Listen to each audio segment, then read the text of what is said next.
本当？見えないでしょ？どこにいるのかな？見えないよ。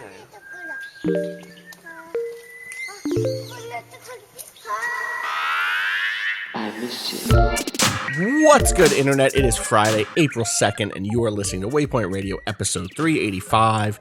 I'm your host, Austin Walker. I'm joined today by Rob Zachney. Good morning. Ricardo Contreras. Hello. And Patrick Klepek. There's nobody in this house. I can do whatever the fuck I want. Let's go. Where'd everyone in your house go? It's a great question. No, my wife Pat, had. don't care. Yeah, Hold on, let me think about that. I don't know. They're Weird. gone. Bye. I don't have a car either, though, so I'm stuck. Oh, okay. I live here. Well, I live here now. That's it. This is it. Yeah, exactly. Although I guess I have for the past year, so. That is the thing, isn't it? How's everyone This one doing? shot doesn't change anything. So you're now in the middle of your one shot.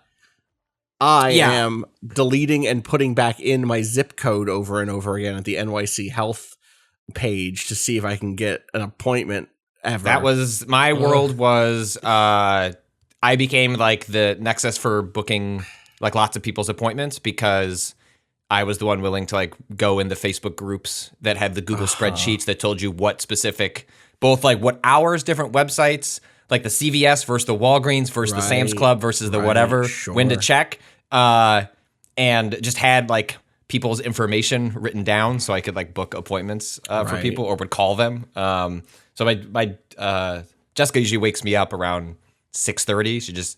She doesn't really push me. She just she just puts her face as close to mine as possible in the bed until I am awake to a nightmare that repeats daily. And then I get her set up with some cereal in bed, and I like would load the iPad and just scroll through all the websites. And then eventually, I don't know, Chicago or Illinois said, media is a new group, which, you know, on some level, like, and it was like, but it came at the same time that they unlocked it for like bartenders and like, you know, other kinds of staff. Like that doesn't feel on the level. No, bartenders seem to be more forward facing, I would say. Than yeah. Well, I guess there are media folks who are out there in that way. It just seems like those retail folks should have happened a little bit sooner. Yeah. And also is a much sooner. larger class of people than, quote, the media.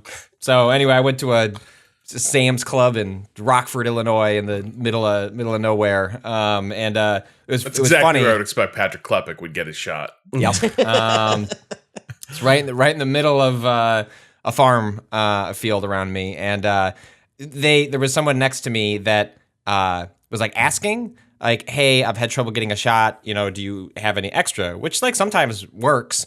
Sure. And they were talking how they were frustrated, so I was like kind of keeping tabs on the conversation because if it didn't work out for them, I was gonna like give them a couple of tips of like the Facebook group to join, yada yada yada. Instead, they had an extra one, and so he gets it, and then I got mine first. I'm sitting down in like the room to see if I turn into a microchip, and he sits down next to me while he's waiting to get his. And I was like, "Hey, congratulations! That's really cool. Like, I drove an hour. Like, that's cool that you were able to just like walk up and get it." And he's like, "Yeah, I mean, who really wants to get this? But my work is making me do it, so I guess I'm here." And I'm like,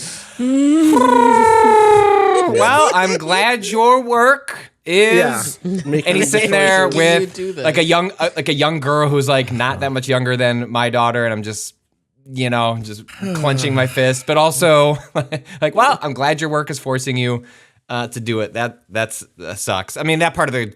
Illinois is similar to, California, in which there's a big city and then you go a little bit outside of it and the rest is just a different world politically and culturally. But yeah, so I'm in the in-between where it's like, cool, like I've got the midichlorians, but not all of them.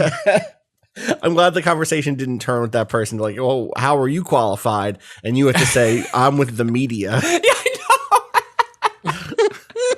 I didn't even think about that. I should have had an answer ready to go because I don't think he would have, whatever. His ass just showed up and said, "You got me." And so. God. Yeah, so you're halfway through. You get your second shot in a couple weeks, presumably. The 19th or something like that. So yeah, most of the immediate people that I will interact with by Memorial Day seems like they will be able to have like gone through the process, which is faster than I would have predicted in a way that's like really like things won't be normal, but it's like nice that I'll be able to like hug my brother. Yeah, totally. The VAX4 number 4 nyc.nyc.gov site is driving me up a wall because the way it works is bad. You put in your information and then you do a start search on today 4/1/2021, and then it shows stuff. And then if you want to like redo that, there's a previous button, but that previous button brings you back and makes you put some information back in. Or you can hit sort by zip code and just you can hit delete, like backspace, and then put your last digit back in, and it'll run it again.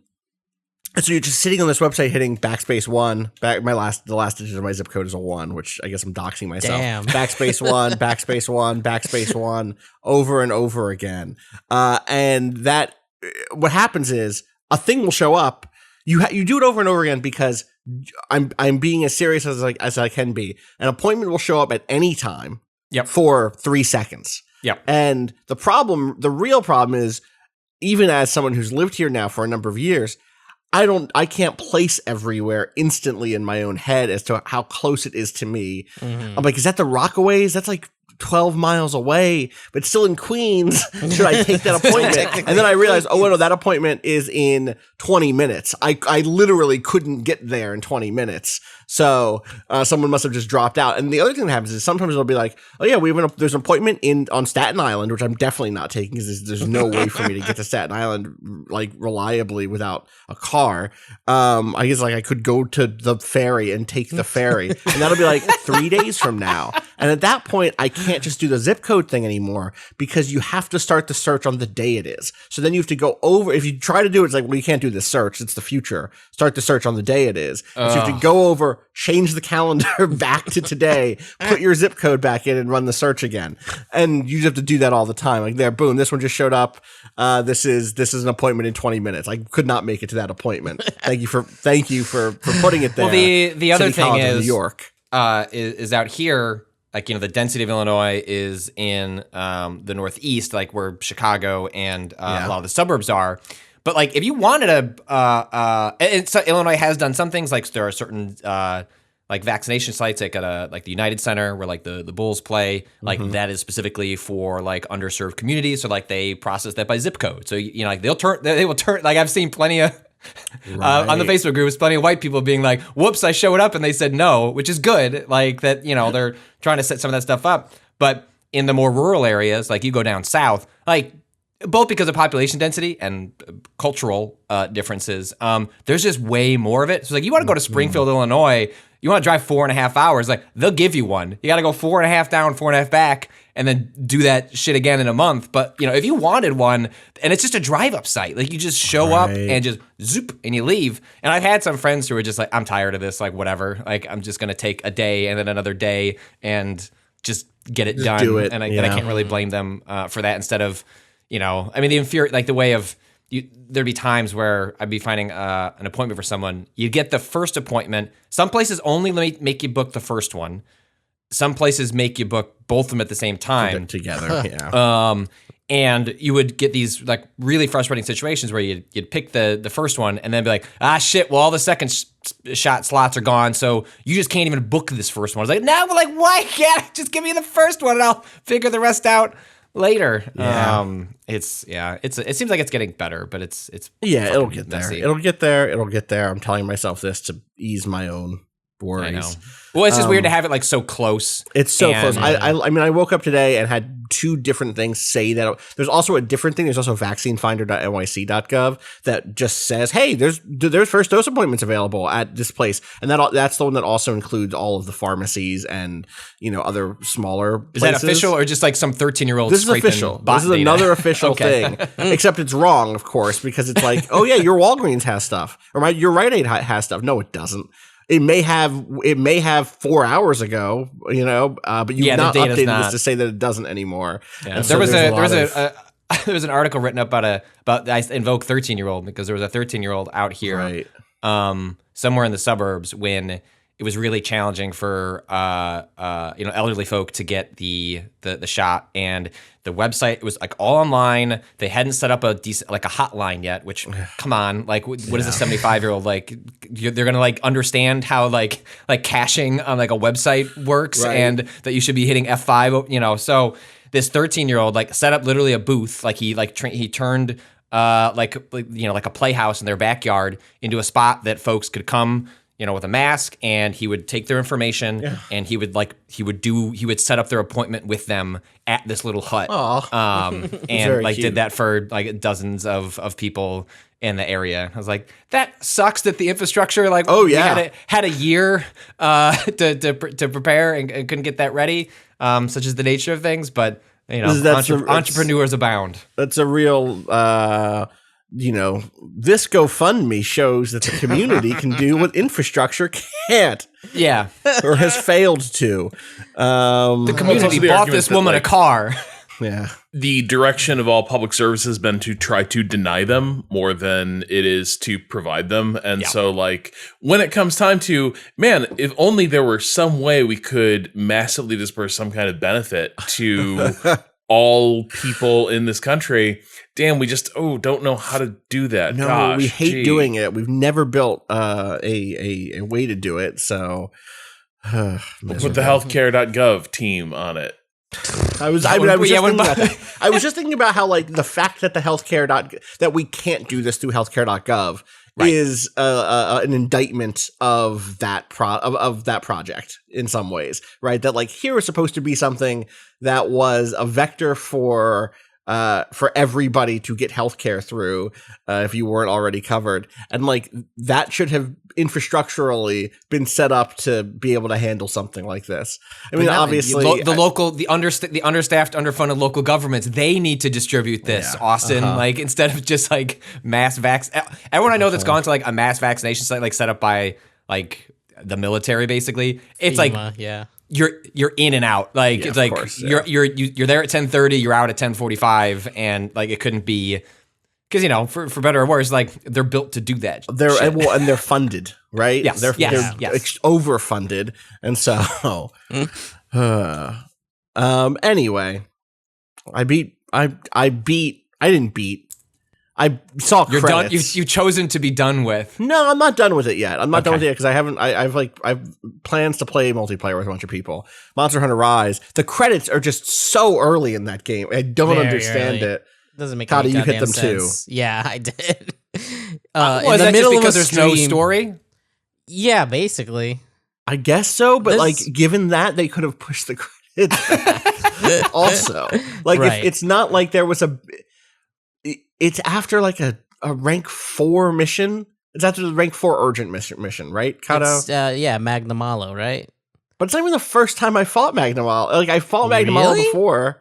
Don't you fight Magnamalo on the lava place? Is that not Magnamalo? Oh, I mean, I think you can maybe, but I didn't. It wasn't one of the required ones on the way there because that was my first fight against Magnamalo, who is the like mascot, quote unquote, monster for this game, right? Right. So like this one is this. They sent me this. What the fuck? Magnamalo.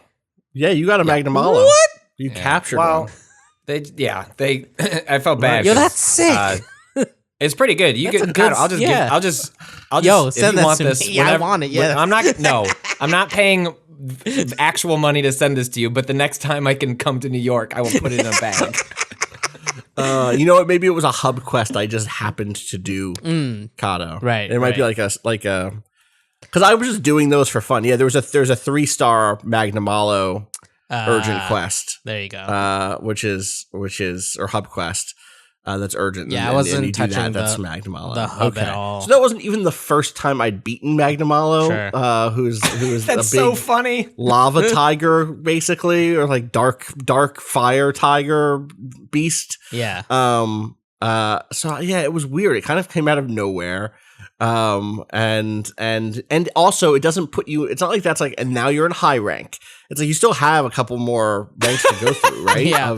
of wait, so you hold on. So okay, so you like the way Monster Hunter works is like you're in the fight, then they die, you mine, you're slashing them up to get your carving, loot, carving them. Sorry, excuse me. And is it then like it hit, mission credits finish, or like he falls, and like while you're carving, it's like, producer, senior. That would be sick. The thing that actually happened was a friend of mine like messaged me about, let's say at 11 p.m. and was like, hey, have you seen the credits for Monster Hunter yet? Do you mind an extremely soft spoiler for the credits experience? There's a really neat little stinger at the end. And she sent that to me again at like 11 p.m. I was like, no, yeah, go ahead and send it over. I'm still pretty low rank. I haven't even gotten, to the top of the low rank stuff yet. And then 20 minutes later, I was like, am I in the last?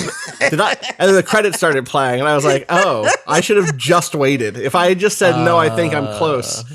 She'd even said, she was even like, I'm surprised you haven't gotten to the credits. They're pretty early. And so like immediately after that, I got there. There's a long credit sequence. We all played like 40 to 60 hours of World, probably. Like it's probably where I settled, and I never saw credits on that. We got to did we not?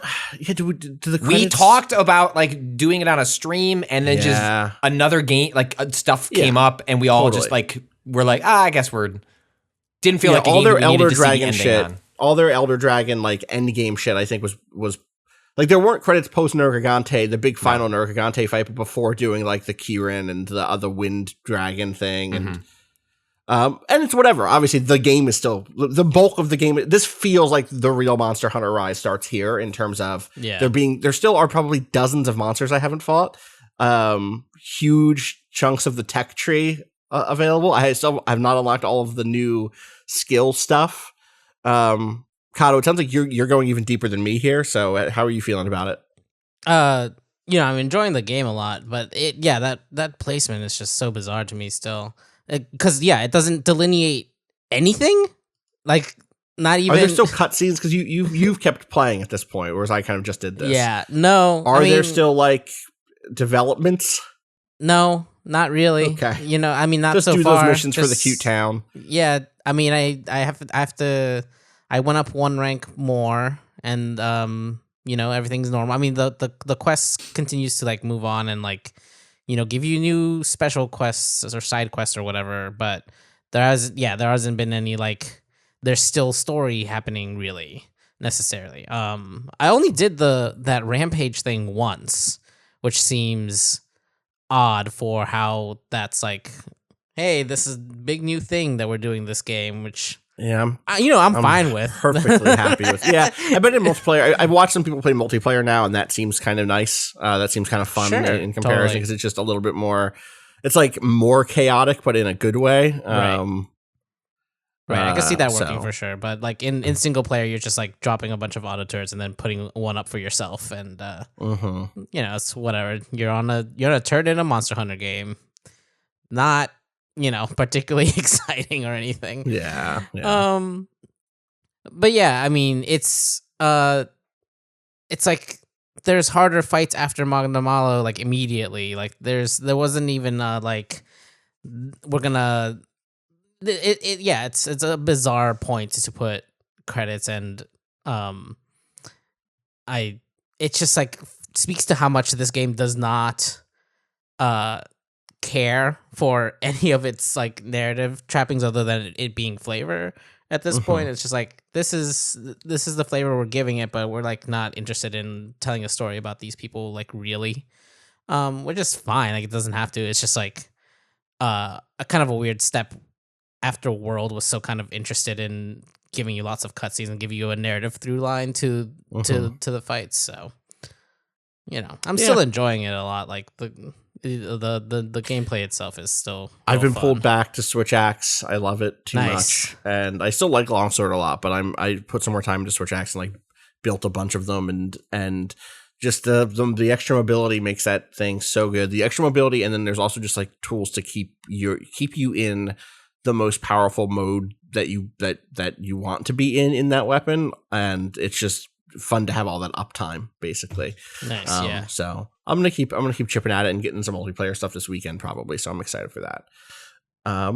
Anyone else? Any other stuff that's a little more cutting edge, recent? Patrick, I know that you got, and I've seen, early. I guess are we at the preview stage right now? They sent out the finished version of NieR.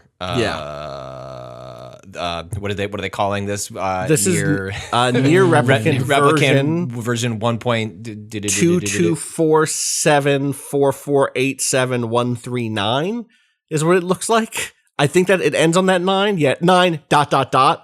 The ellipsis at the end is part of the title. That's great. Sure. It's the full game, which comes out towards the end of April. Suggesting maybe this game has maybe been done for a hot minute. But yeah, it's weird because I like a lot of people played, the most recent NieR, because when you ask me about NieR Replicant, I think of Justin McElroy trying to fish. Right. That is like my most preeminent memory of that game. That absolutely dominated the Twitter game. It's so quaint now. Like for people unfamiliar, because I don't know how archives are happen with a joystick at this point for that era of the site. But basically, if I remember correctly, Justin McElroy was assigned to review NieR Replicant. This is there had been Drakengard games, but no one knew who Yoko Taro was, gave a shit. In our Western sphere, I don't know how he was perceived or how Drakengard was perceived at that point, culturally in different spaces. But, it was just, Square's putting out this new action RPG. And he wrote this review where he didn't understand or like the fishing game to such a degree that he didn't want to play the game anymore. And then that became sort of if this dropped today, it would be, I'm reading it now, and multi-week scandal. It would be. I played 4 long hours of NieR because remember this is dropped as NieR. There were the Replicant and Gestalt. Because Square Enix forced them to change the gender of the character to make it more palatable. It wasn't the gender. It's 2 dudes, but it's Replicant had a young hot boy Bishonen style in Japan, and then Gestalt had dad, and literally the relationship to the main female, not main female character, but you're either her dad in the American release or her brother in the Japanese release. But it's the same story. It's the same story. Okay, yes, exactly. I played 4 long hours of NieR with the full intention of completing a review of the game. 4 long hours. But after reaching the point you see in the video above, which is a fishing video, in my capacity as a reviews editor, decided it was inadvisable to continue with that plan. I have a beloved wife and cat that depend on my continued sanity, and a TV that I can't currently afford to replace should I be prompted to put it through my living room window. And then there's another paragraph about the nice touches in NieR, about good music, and but kind of didn't feel good as an open world action RPG, and didn't think the graphics are particularly good, and the design team some hits here. The design team was seemingly in dire need of staff members in possession of human souls. and then a pro tip about the fishing, and that's it. Where's Gita Jackson's expose on this? A look back on this review and its cultural impact. I feel like if this review dropped today, it would be the world would. The reception would not be great, and in retrospect, it wasn't then either. No. But back then, I think that the response had more to do with the tone than it had to do with hey, Yoko Taro is a visionary, step the fuck off. It was more just the tone of the review itself. I think there's a lot more sympathy too for people just running out of patience with inscrutable weird shit. I saw that fishing video clip because he posted one on Twitter where he was I've been doing this for hours, and I was that looks enraging. Now the key context was he's fishing in the wrong location. This was why progress stalled. He had missed some key indicator that was no, you fish over here, and that's the quest item. So he was just doing the fishing minigame for hours trying to catch a fish that was not there, which I think is also a powerful commentary of a sort. But yeah, like I watched that video, and as a freelancer, I was like, oh yeah, fuck that game. Like, absolutely not. But the realization after the fact that, like, no, he's literally in the wrong place. And if he'd just gone somewhere else, he would have proceeded straight through. Continued to play this game. Yeah. Yeah. Yeah. It is what it is. So it's just like that is like, if you like prior to playing Automata, like that's Automata. I need to get that. We went back and forth on that a bunch of times when we talked about that Automata, game. People were very very mad about that. Pronunciation people's feelings don't matter though. No, but I did want to get that right. But some of them do. But it was one of those things where, like, I'm sorry, I've just said it so many times, but then when I think about it, I like question, like, wait, which one am I supposed to say? So that's where I'm at with that game. But anyways, I most people didn't play Replicant. Like that game, game did not sell particularly. It is the definition of not even cult hit, just like cult. Like it had like a small audience that like was sitting there beating the drum of like, this game has an interesting story despite the fact that the visuals don't look very good, because it didn't even look that great at the time. It was a pretty sparse looking it's action funny, RPG. Like, go watch it now. It very much I think in my mind everything from that era has started to look like that in my mind. Even though you're totally right. I think one of the things that was rough about it at the time was just like there isn't a lot of color or texture.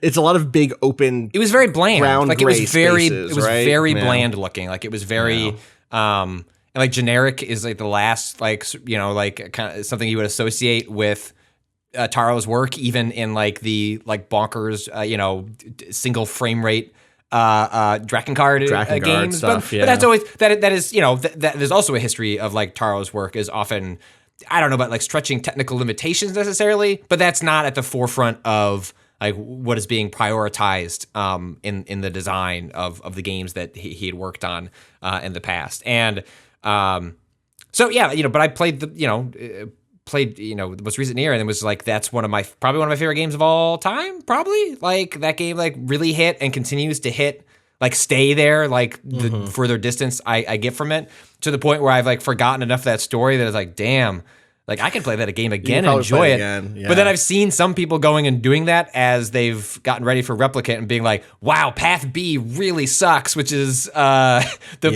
it's the roughest patch. It's like in that game, you have to beat it multiple times, but that's kind of a misnomer. That's not really what you're doing. But Path B really is kind of just playing the game a second time, truncated and with worse combat mechanics. I did see someone recently, a friend of mine was playing through it for the first time who had not been spoiled on like its structure and was commenting on like how neat it was that there were some things in the second playthrough that were different.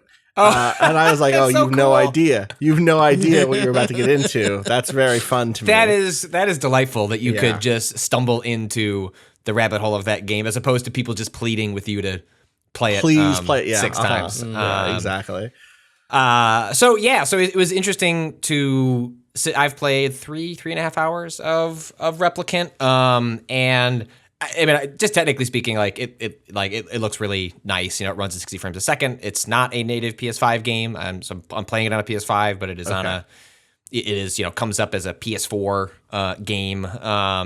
But like there's nothing about it that like screams to me like problem. Like it looks gorgeous, and it seems like they've done from what I understand, like done like real work to update the aesthetics of this game. It is not purely just up the frame rate, up the resolution. They've done like texture work and model work, and it's gotten like a really good aesthetic pass. But what I also understand, like I don't think they've really touched anything else mechanically. There's new voice actors. Like this game does have, I believe, completely new voice acting across the board. But in terms of like one of the things I was hearing from people who had played was like, one of the things that was like really nice about the most recent NieR was the fact that like they partnered with Platinum. And so that game's combat mechanics aren't incredible, but like they're competent and like feel pretty good, even if it gets pretty repetitive over the like hour count that game plays out.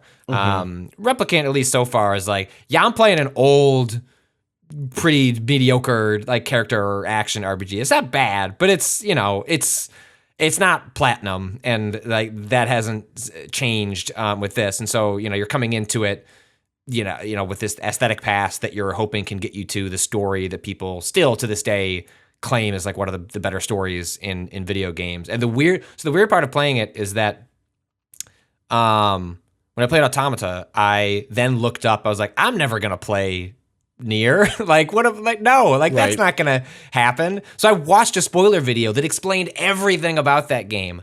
And I have You remember any of it? So the weird part is, and I don't want to get into any spoilers, but like the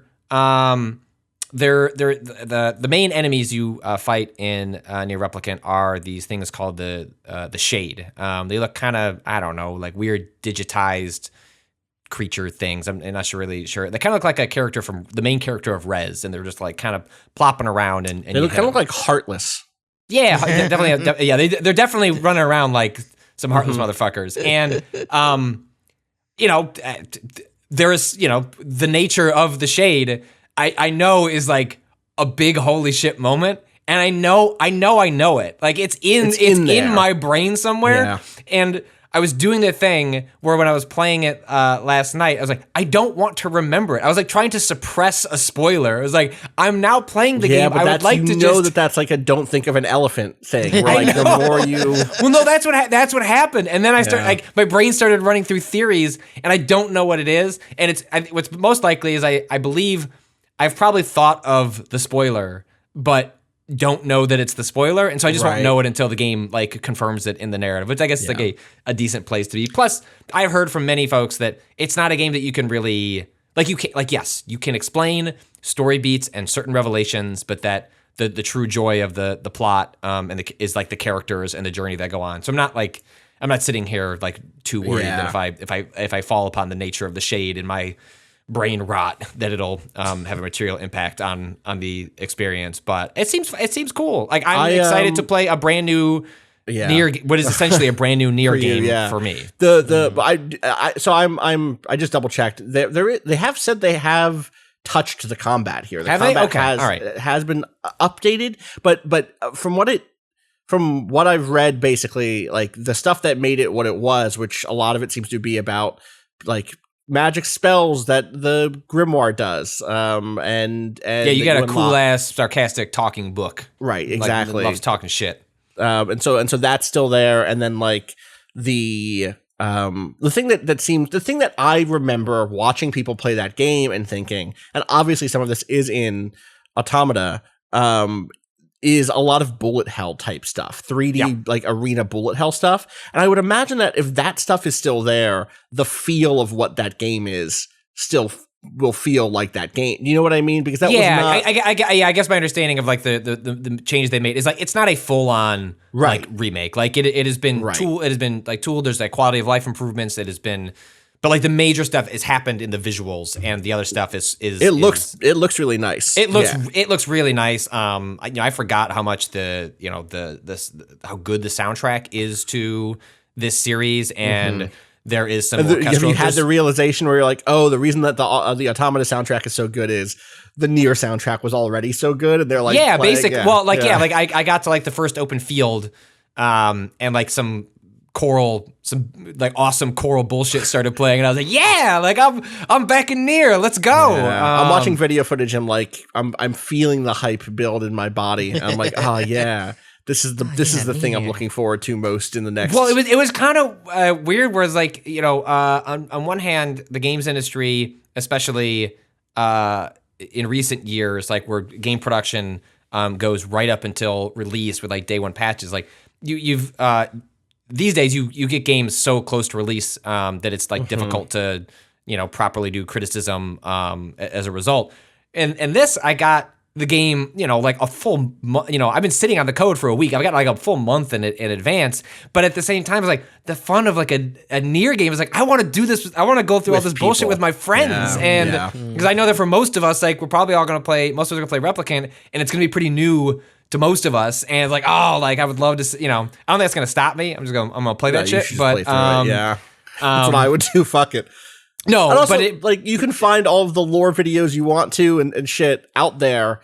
now because of how it was already in. That's true. I can go have the like post lore discussion because. Well, I guess that's the question: is do we know if there's changes? Do we know if there's narrative? We don't. I saw additions. like Gene Park of the Washington Post, who has played a decent chunk of this and like knows the original really well. He said he hadn't gotten far enough to see if there's like a post. Because Taro said that he's working on something else. I believe it's also a collaboration between Square and Platinum again. I think, and so you would think that. It would not be shocking if, like, the reason to revisit that is both to capitalize on the newfound popularity of a series that otherwise was ignored, and also wouldn't it be convenient to set up some sort of narrative through line between? Because is my understanding that actually, like, the Drakengard games take place in the NieR universe. It's all connected. But over the course of like tens of thousands of years. I mean, I don't. A minor spoiler for Replicant, if you don't want to know like anything about, because I don't give the story, but like, this is the first 15 minutes, is like a sequence occurs, cut to black, and it's like 1400 years later, and you're just like, and then the real game begins, and you're like, what? Yeah, that part rules. I remember watching that happen and thinking it was the coolest thing. I'm now like retroactively mad at myself for not playing this game, and I realize why I didn't play. I do now understand why I didn't play this game when it came out, which is it reviewed pretty poorly, and I was broke. I was not buying everything. You're not going to play it risk a cult game that your one friend said maybe you should check out. No, I did do that, and that was Dragon's Dogma, and that's what I could afford that year. Do you know what I mean? Like that was like I was very much beholden to like, do I really think that I'm going to like this thing that's going to cost me $60? And I think that there was just not enough. There wasn't I was probably still too much in normie game review space at that point. The people who are saying this is actually extremely good, I was not hearing their voices at that point, unfortunately. Well, and it was also a game that I had heard from enthusiasts of the game were like, well, you could kind of just watch some videos and get like I don't think there are that many people who are sitting and banging the drum for Replicant, that are going to sit and be like die on the hill of like the gameplay mechanics. Like they're fine, they're serviceable. They're out there. No, I know those people. Look, I know. Look, you know those people. Everyone's out there, but like that doesn't mean they count. What makes every guy exists. Pronunciation people, mechanics people. Hey, Kato, you hear that? God damn it. This is the mechanics game discussion. I would podcast. love what I would genuinely love is I have friends who swear by the first NieR's combat in comparison to Automata, and I would love to hear that case made in a more it's certainly like more dynamic even early on. Like there's an actual could you parry in the other one? You could parry in this one. It's a very wide parry, which is always like the joy of like having played way too many From Software games. Like when you play a game with just like the widest parry pot, like I see you swinging that sword. Like don't worry, I'm good. Done. And like and the parry always connects. Is kind of a joy. I don't mean to like insinuate that the combat is like exceptionally poor. I get it. You think that the combat is trash? I just don't think that's what you're here for. Like, that it can be. It can serve as the story, and maybe it's even better here than it was before. And sure, like every game has like these mechanics sing to me, and like I wish more games did it. Like, yeah, every game has. I'm sure there are. Where's the brute force people? Where are you at? Like, come, let me know. But write a story about them.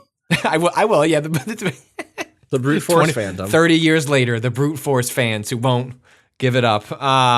So yeah, I'm excited. I can say very little about the story, both because you're not supposed to. It's been long enough that like you can do like there could be like NDA spoiler warnings for a game that is technically already out there, but also respectfully, like most people, I think same with Monster Hunter, right? Like a lot of people were introduced to this universe through the last game, and so this really does, despite being a game that came out, I don't know, like 10 plus years ago. 11. This is this is a brand new game for myself and a lot of people, and that's super cool because it's like I get this, and then the next NieR or whatever Taro was working on, like could be announced this year. Yeah, could be part of I mean, COVID's kind of fucked everything up, I guess, but wouldn't be shocked if that game was announced this fall to come out, next summer or something like that. So, I'm excited to play more. It's beautiful. Also, it's the first quest is the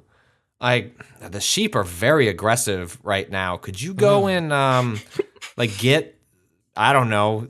I wasn't quite sure what they wanted. They're like, go get mutton. And I was like, well, one, what's mutton? Is that like a part of a sheep? Patrick. What? Rob just walked away. Patrick, do you not... Is this the first time you've heard mutton? The word mutton? I've heard it. I guess I just kind of it just kind of went in and went out. I guess so.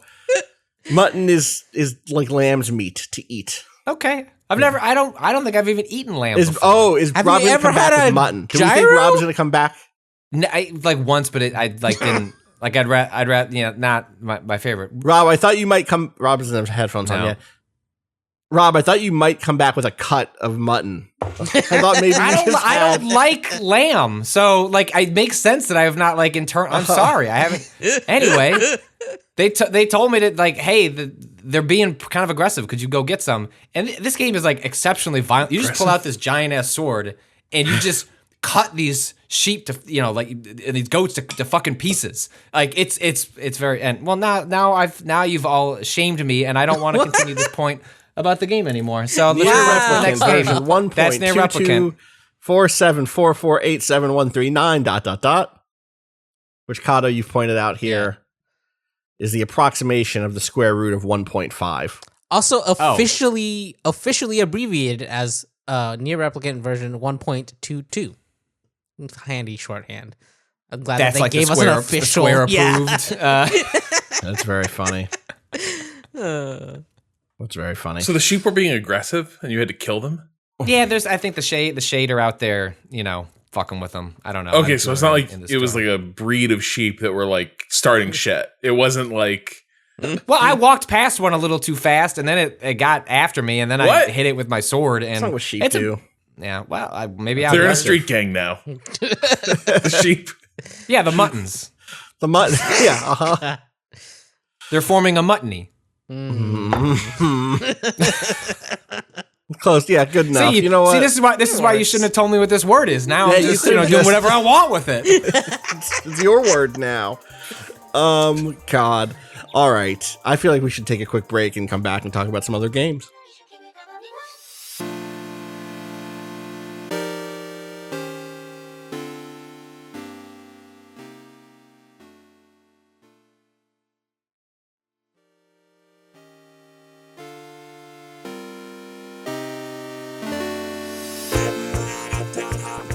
All right, we are back.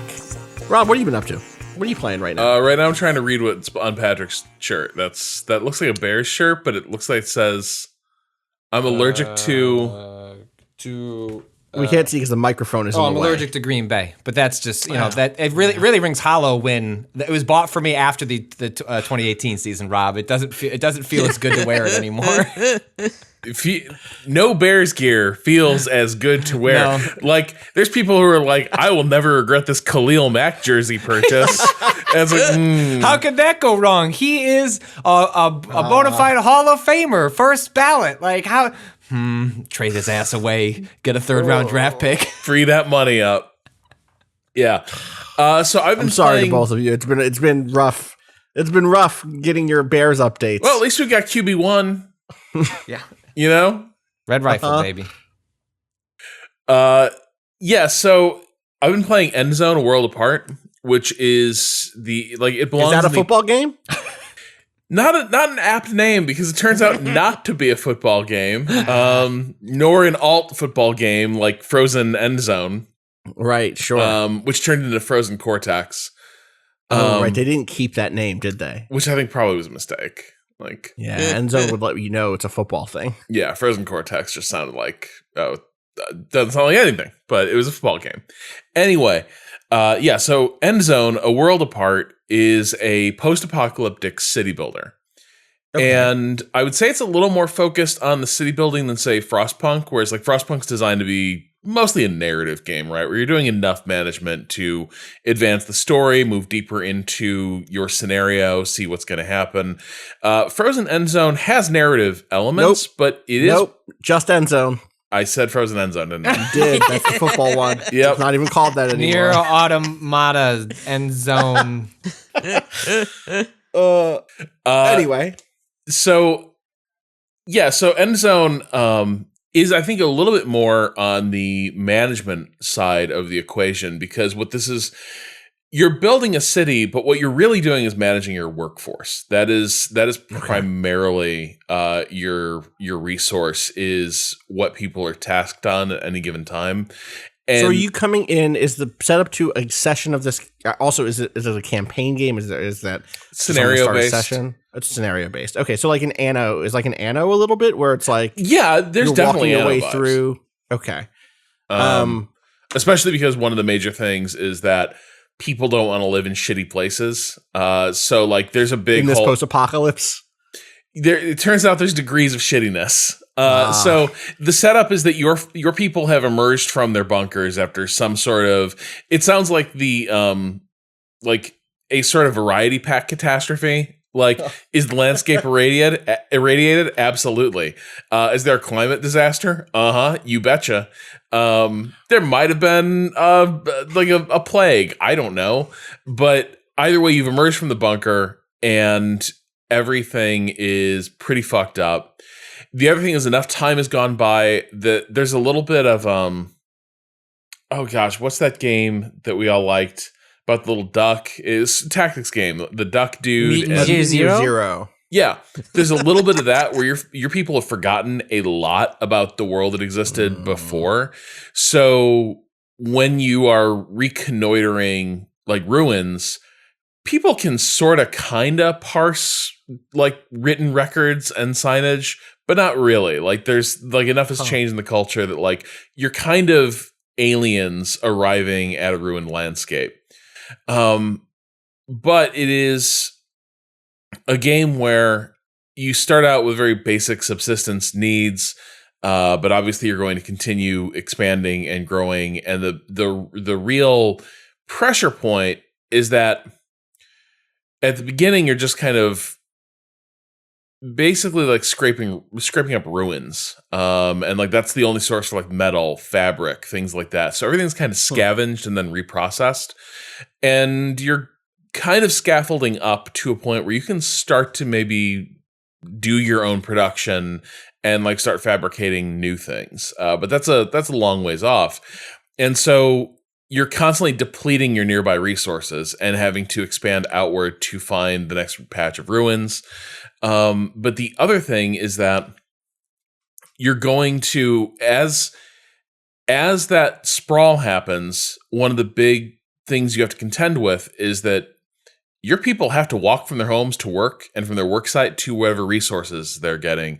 And so like travel times become debilitating. Like if you're building, like let's say I'm going to build a resource harvesting location far away from my town center, close to where a bunch of these ruins are. Great. But then your building team has to get materials from your depot all the way out to the middle of nowhere. And so you're like, I need this thing built. And it will take like 2 full days before the materials are even there for the builders to break ground. Those sorts of delays make it so that this is not a game where you can easily throw levers and say like, I'm going to react to problems. Like a lot of times you need to be ahead of what is happening on the resource front where the pinch is coming. And the pinch point is constantly changing because there's a couple elements. One, this is a game that's very much about like controlled population growth. So the idea is you have shelters where like they're just communal bunks, blockhouses and such. But then you have homes, and homes are where people have privacy and they start families if they have homes. The problem is if you build homes for everyone will have families, you instantly outstrip your ability to support your colony, and you start having like disastrous resource shortfalls. So you kind of also need to make sure you're growing in a sustainable fashion. But that requires anticipating like okay, if I build this many homes, here's new workers are going to appear in my workforce. Others are going to age out and die. You kind of need to know where you're at in terms of replacement rate versus growth rate. Right. Like, the other element that's in play is the weather is constantly changing. And so, like, you can build a farm, and the farm will, like, if it's fruit trees, it might take a few seasons for it to start producing, like, viable fruit. Cool. Here's the thing. Every season, like, the weather changes. And so there might just be a drought where none of your agriculture buildings really work worth anything. And so then you just got to be like, oh, I guess we need to go hunting. We need to convert all this to a hunting economy. And but so at that point, that is you trying to be reactive in a way that's going to mean you're going to have higher costs as you fail to have the food you need until you get that hunting stuff up and running, presumably, right? Right. And like you can try to balance it out, but even there, you kind of want to be trying to read what's going to be efficient at any given moment so that you're getting the most benefit. The other thing that gets introduced here is that the environment is fairly poisonous. And so you have to make sure your people out there have protective gear. But also, like, you will get a warning that, like, once you build the weather station, it will figure out, hey, the rain is varying degrees of radioactive. And so you will see, like, oh, yeah, it's going to be, like, we got good rainstorms coming in. That'll be good for like, crops and such. Great, except the rain collectors are now just, like, mainlining toxic water into your population. Oh. So you can set up, you can spend resources on purifiers, but that might be so much toxicity that you just kind of want to batten down the hatches and don't even let that shit touch your collectors or your crops. Right. And so, like, there's always stuff to do and worry about, and you're constantly rolling workforces from one place to the next. And I'm not very good at it because I tend to get complacent about how things are going, where it's like, yeah, I've got good resource stocks. I think it's time to grow a little bit. I don't fully realize that, I grew just enough that my resource consumption rate is actually much greater than it was 10 minutes ago. And I just have a gut level feeling where I look at that number on my food reserve and I'm like, that's tons of food. No, not anymore. There's twice as many people now. You haven't really tracked that. Yeah. Or it will be a situation where I'm like, hey, like, farming's going great. It's fantastic. I love this. And the next thing I know, I'm getting a warning like, hey, everyone's getting sick and dying from eating the food you're harvesting. And I'm like, oh, the radioactive rain. Yeah, that'll do it. Yeah, should have done something about that. The other angle of this is, and this is where a bit of the narrative stuff comes in, you send expeditions out into, like, story locations in the world, and you sort of also spend resources on, like, loading out those expedition teams. The interface is a little wonky. I don't particularly like it, but you get the idea of, like, you make sure a doctor is with them, you make sure a scientist is with them, et cetera, and that increases the odds of good events when they're on the expedition, and, like, increases the odds of getting, like, good benefits. If you sort of send them out undercrewed, or without the right crew, bad things might happen, or you won't be able to access the real rewards of the mission. And so that's the other trade-off, is, like, taking people out of the workforce and sending them on these long-term, like, expeditions to learn something about the world. There's a little bit of Mad Max stuff too, where it's like the raiders will show up sometimes.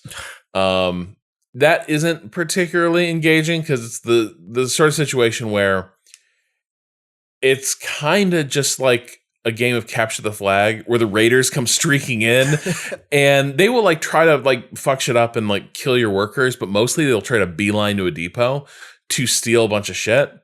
And so you don't get the sense of you're under siege. Oh, the raiders are here and they're posting up and they want to storm the city. What you get is more like they're playing this game of capture the flag, where they're like, if we just touch the depot, we yoink all these resources. So you better put a lot of guard towers up to shoot them down before they reach that location. That's not, again, that's like whenever Anno does combat stuff, I'm like, that's not why I'm here. You're not going to do this well enough for me to care. unfortunately, but that's just what it is. Well, I'm watching footage. It looks really nice. Like I think it has like a good look for one of these. It's interesting to see another kind of post-apocalyptic city builder. Because of the ways it's post-apocalyptic fiction and games especially are so interested in the kind of prepper fantasy. In terms of like, how will you survive when all of our rules go to hell and like no one can be trusted anymore? What will you do what it takes to blah blah blah? Normally that ends up being a very individualistic thing, and so anytime something in this space still grounds itself in there will be communities, and how will they manage themselves? I'm at least interested. That doesn't mean that like that model means that it's going to do it well necessarily. But yeah, the politics of it are, so far at least, like fairly inoffensive. Like mostly, like if it has a politics, it's mostly of the, hey, people now like living in the contemporary world, we live in enormously selfish, toxically individualistic societies that are inflicting harm on future generations. And so the perspective of this game is mostly like when characters do speak and give perspective, most of what they say is like, can you believe that like we have to split these resources and like measure all this out? And like, for instance, when you build a electricity station, people are like, can you believe that they just took this for granted? And because for you, you're like counting voltage, you're counting how much current you can deliver, and how much you can store during the hours where the sun is like set and you can like release from battery storage. Whereas in our time, people are buying and selling transport containers filled with Bitcoin miners. Right. And so that's kind of like, that's the primary like politics of the game is like, hey, this is a post-apocalyptic world where people are starting to grow and thrive in a more collectivized model. And a lot of the commentary is this is being forced on these people because previous generations didn't engage in any kind of generational thinking. Whereas in your game, you're constantly thinking generationally. So there's none of the Frostpunk laws and culture side of this then. Not so much in my playthrough. It is mostly it is mostly like an Anno style, like just build those resources, like balance the levers. Right, which still has which still is something you can. It's still legible politically because of how it sets up levers and stuff like that. But I just remember Frostpunk went all the way to like, are you setting up a church or a police state? Which direction are you going in this post-apocalyptic dystopia? So yeah. It looks cool. This seems like a thing I will buy on sale on Steam in 6 months or whatever and be like, yeah, I'm glad that's in my library now. Will I play it now? I'll probably find a reason not to. I will probably find a reason to again boot up No Man's Sky, which briefly I did last night for a few hours because of that new expansion that they just dropped, Expeditions, which is like exactly the sort of thing that I would have loved to have existed while I was still streaming, because the pitch on it really quick, and I'm not going to go deep here because it's still basically No Man's Sky, is Expeditions sets up a new game, but it puts everyone near each other in that new game and gives you a bunch of goals that give you immediate rewards that are like big upgrades to your suit and your ship. Everyone starts with basically, I don't know if everyone starts with the same type of ship or and the same like multi-tool and stuff, or if that stuff is also randomized but in a set. But basically, it's almost like a battle pass for No Man's Sky, but like challenge based, where it's like, all right, visit a system with a red sun, visit a system with a blue sun, explore an abandoned freighter, have 10 encounters with space anomalies, walk this many miles on foot. And as you do that, you get rewards and you fill up these different phases. And it's funneling you and every other player towards the same places. There are rendezvous points that you're going, to again and again. And so, you start on a planet and there's like 5 other people there with you. and that happens again and again. Every system I've jumped to has had like a handful of people there, and the idea of like, okay, this is going to we're going to do this for a month, and then this expedition will come to an end. You'll take bonuses back into your main game. You can keep playing in this game. You can keep this save as a normal save, but then next month there'll be a new expedition that's thematically different. That's like, okay, this is going to be one that's all about animal,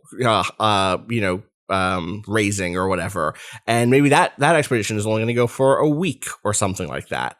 I think it's a neat idea, and it's the sort of thing that I badly wish had been there when they first did their big multiplayer push, because it puts you together in a much more organic way.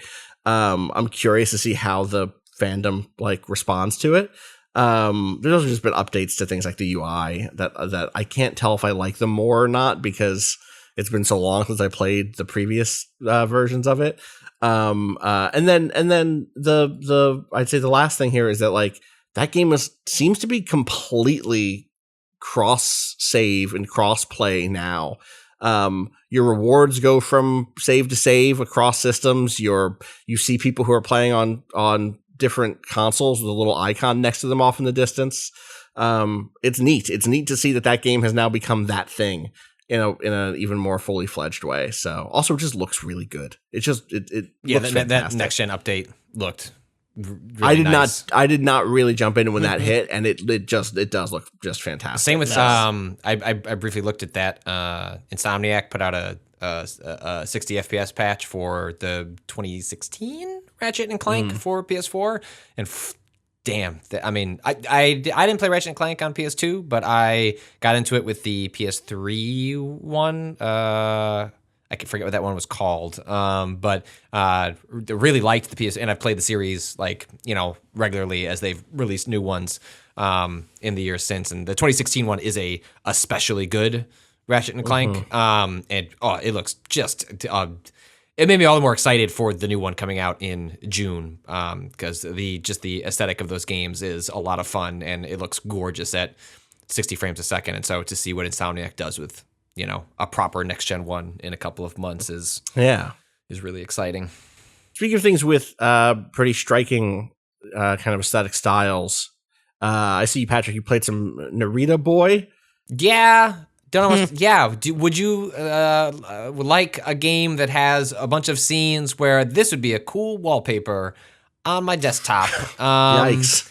And I mean, yes. The answer is yes, and sometimes that is what I want. Yeah, Narita Boy, which is it's a new game out for a bunch of platforms. I played it on Switch. It was I believe a Kickstarter game from some years back. It's kind of like a Tronish sort of thing. You get sucked into a digital world. There's a bunch of I hate it when I get sucked into a digital world. But let me figure that out for myself. It seems to not go well for everyone else. But I don't. I've seen people say that. I don't. Don't worry about it. Yeah, just gonna go on. That's just for the listeners. And it's gorgeous. Like there are, it's really pretty. Like quite literally, some of the most striking pixel animation I have ever seen. Like the sorts of things that when you'll see like on Twitter, someone's like, look at this, like some amazing pixel artist will make like this little scene of something. It's like, boy, I'd love to play a whole video game of that. And it's like, why would you do that? Because that would take far too much work to conceivably do. This game is filled with scenes like that where you are just walking around and it's just like this, I just want to look at this.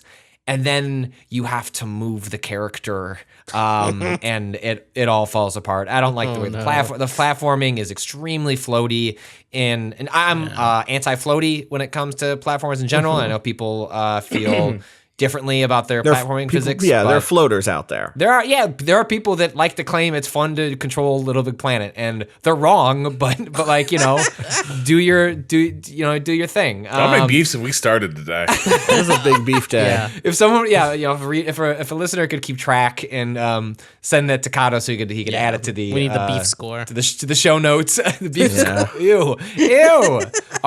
Arby's is a mutton score better than a beef score? What would we prefer? It's not, but at least the little planet feels intentionally floaty. Like I know what they're going for, and I just don't like it. This doesn't feel like I know what you're going for, and I don't like it. It just doesn't feel good, and the combat doesn't feel good. And it's just too bad because I played 90 minutes, and it really the motivation was like I want to know what the next scene looks like, and I don't want to watch it on on YouTube or on a stream would be fine, but there's some measure of compression there, and I'm not playing this in 4K because I'm playing it on a Switch, but it still just looks incredible. And I looked up how long it was. I was like, all right, it's not bad. It's just like not gripping me at all, and all I want to do is just see the visuals. It's only like 6 hours long, so there's I'm a third through it. Like I could probably kind of muddle through and see more of it. So we'll see where it falls on my plate. But it's just too bad because I can't remember the last time I played a game where I was just so awestruck by what was in the disconnect between the attention to detail and the precision of the art is just not reflected mechanically in the game. Even just small things like it's not quite a Castlevania-ish game, but you're often presented with fairly large-ish maps that you are like running between and doing various things and going in and out of doors, and like frequently like the doors are just you should just be able to run through this door.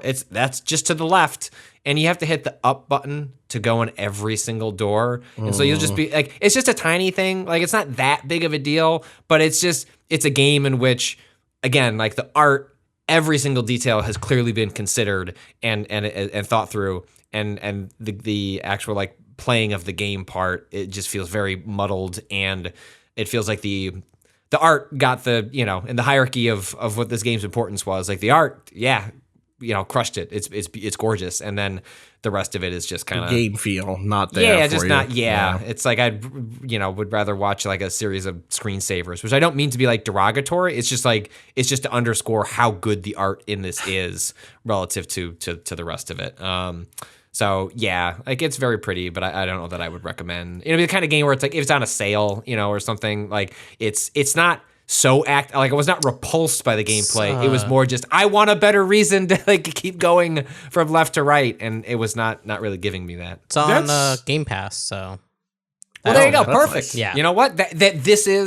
That is a perfect Game Pass game. Because I mean, truly, like one, I bet it looks even better in 4K, than I was playing on Switch. But also, you can play the 90 minutes and like see a bunch of the gorgeous vistas and like incredible pixel animation, and you might, like me, feel like maybe you've gotten your fill, and that's all you needed to see. So that's cool. That's the neat part about Game Pass, I guess.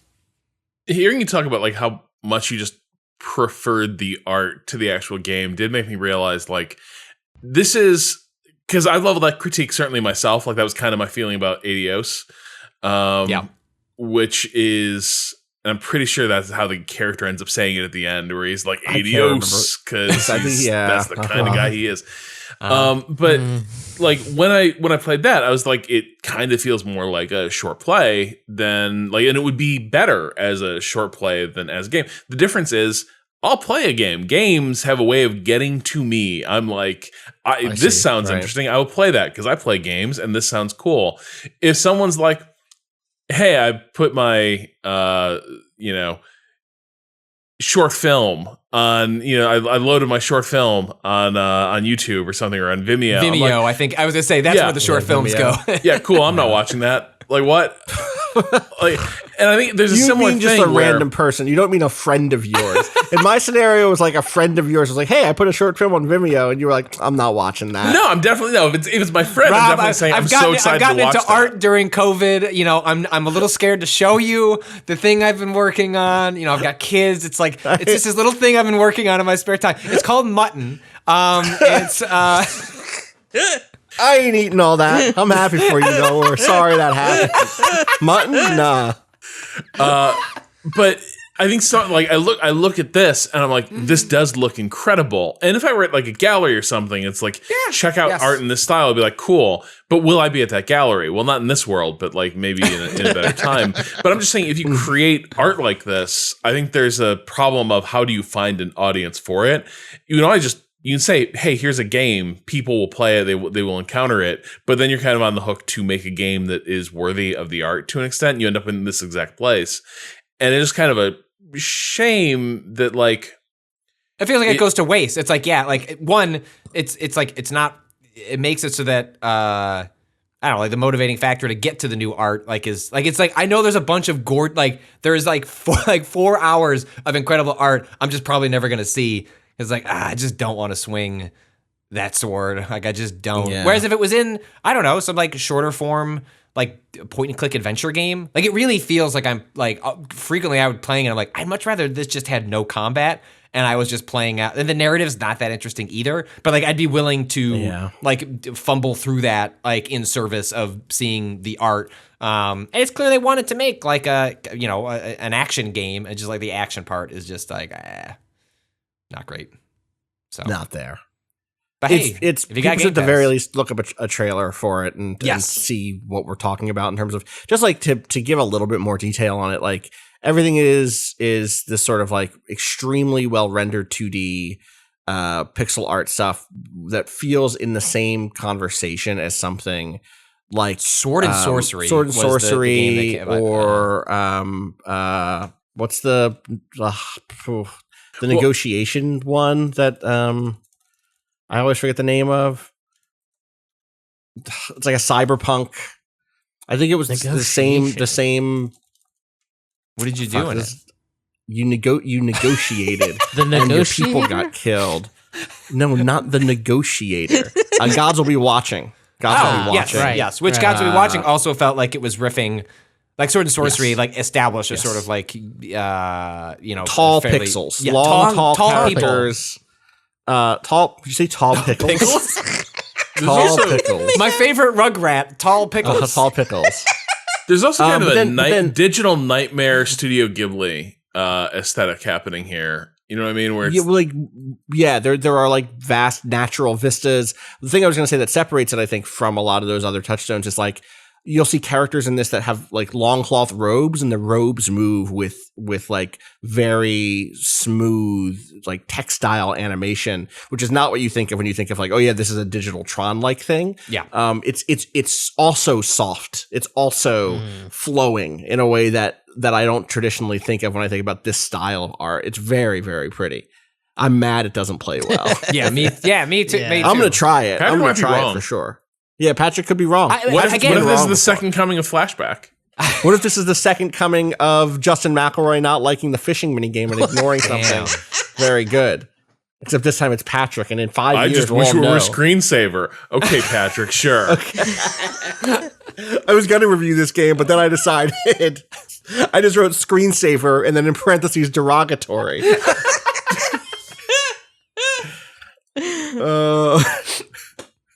Narita Boys on Game Pass now. Anything else anyone wants to say that they played, talk about? Oh, I just I finished Mundon. How was it? It's great. It's a really special, weird, interesting, mechanically mixed, but for the fact that it's like largely made by one person. And the did you get far enough, Austin, to collect hay in a cart? No. There are whole ass driving mechanics. I knew there was a car because I saw. I think I opened the menu at some point and it was like, oh, here's the controls for this vehicle. Yes. I was like, what the fuck are you talking about? When that game revealed that car, I was like, this seems ominous. There are just Wait, did you also play it, Rob? A little bit, yeah. Okay. There is just full on. There is a sequence where you need to like go up the mountain and you need to collect a certain amount of objects to go up that mountain, and one of them is to collect hay. And so there is a hay collecting vehicle, which, from what I understand, looking at the creator's Twitter account, is inspired by a real life like hay collecting vehicle. Yeah, it's got like full on, driving. Like it's good. Like it feels fine for what it is. And by far the funniest part about it is, and I kind of wish the game had done more with this, and it doesn't because the scope of it is fairly limited. How long was it? It was like I'm guessing. If you were not poking around and kind of just hustling through the narrative, it's 3-4 hours. It took me a little long. It took me closer to 6. I enjoyed brewing coffee at like every spot I could to increase my fear resistance and things like that. Wise. But that's why I drink so much coffee. Exactly. It increases my fear resistance for the draft I need to finish that day. Let that have a cup of moral courage. So you mentioned when you discussed the game that one of the neat things about Mundon is that when you look at the different paintings, it kind of evokes somewhat like a feeling of that scene. You won't like get transported there necessarily, but you're like kind of like emotionally transported there. There's like sound. It zooms in. You'll like if you're looking at a winter scene, like you hear kids playing and like sleigh bells, like that sort of thing. And that's one of the the environmental bits of throughout the game is to like every time you see a painting, like you should look at it because you're gonna get a little bit of storytelling out of it. Well, once you unlock this fucking car. And I did not realize this until fairly late into the game because it didn't communicate it in like a tutorial text, but I guess you were just supposed to figure it out, is that you'll notice there are these various places where like the car could be parked and like it's within the game world. There are multiple versions of this, but the car is not there. And I didn't put this together, but like there's a poster in there and it's like a poster where clearly like the full poster of that would include a drawing of this car. And so you look at the poster and slowly it ominously zooms in. And then you see the sketch of the car like coming into focus. And then when it fills in, you look to your right outside the door like, ta-da! Look at this fucking hay car like ready for you to drive. But I would say a good half the time, like it like bounces it from like a parallel universe. So like you'll go out like there spawning and it in, and it goes like bonk, and it'll like fall on the ground and like at a weird angle, like very counter to the like self-serious, the deliberate like the A24 aesthetic. Going for. But the game also knows that it can happen. Like it accounts for this because like the moment you'll go out, once you summoned it once, it is like, hey, I forget what the text said. It was like basically the text is like, yo, did this shit spawn into the world weird? Like you can go and just do it again. Like you could respawn that vehicle if it didn't come into the world correctly.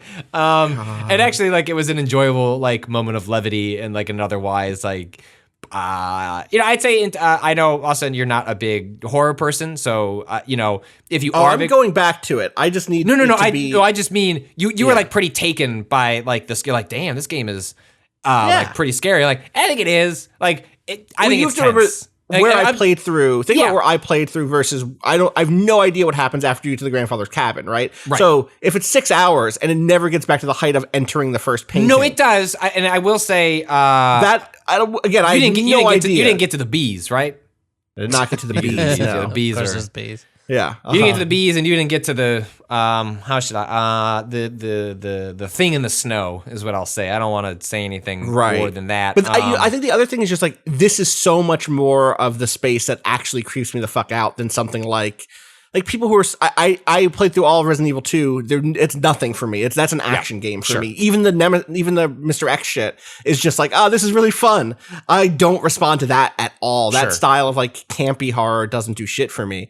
But you're alone in a house in a small it's horror. It's the classic line from Das Racists.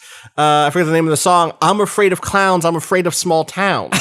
Something like Positive Energy. I'm afraid of all frowns. And this is a weird small town you're going back to for weird familial drama reasons. Yep. And it feels fucking bad. It feels like everything there is about to break on top of you. Everything's wrong. Like every conversation you have with like there's only a handful of people, but every time it's just like, man, shit is not right. I've gone back. That was the one thing where like the parish priest was like, you don't need to come back. Your grandfather burned to death under mysterious circumstances. But cool. And I was like, you know what? Thanks.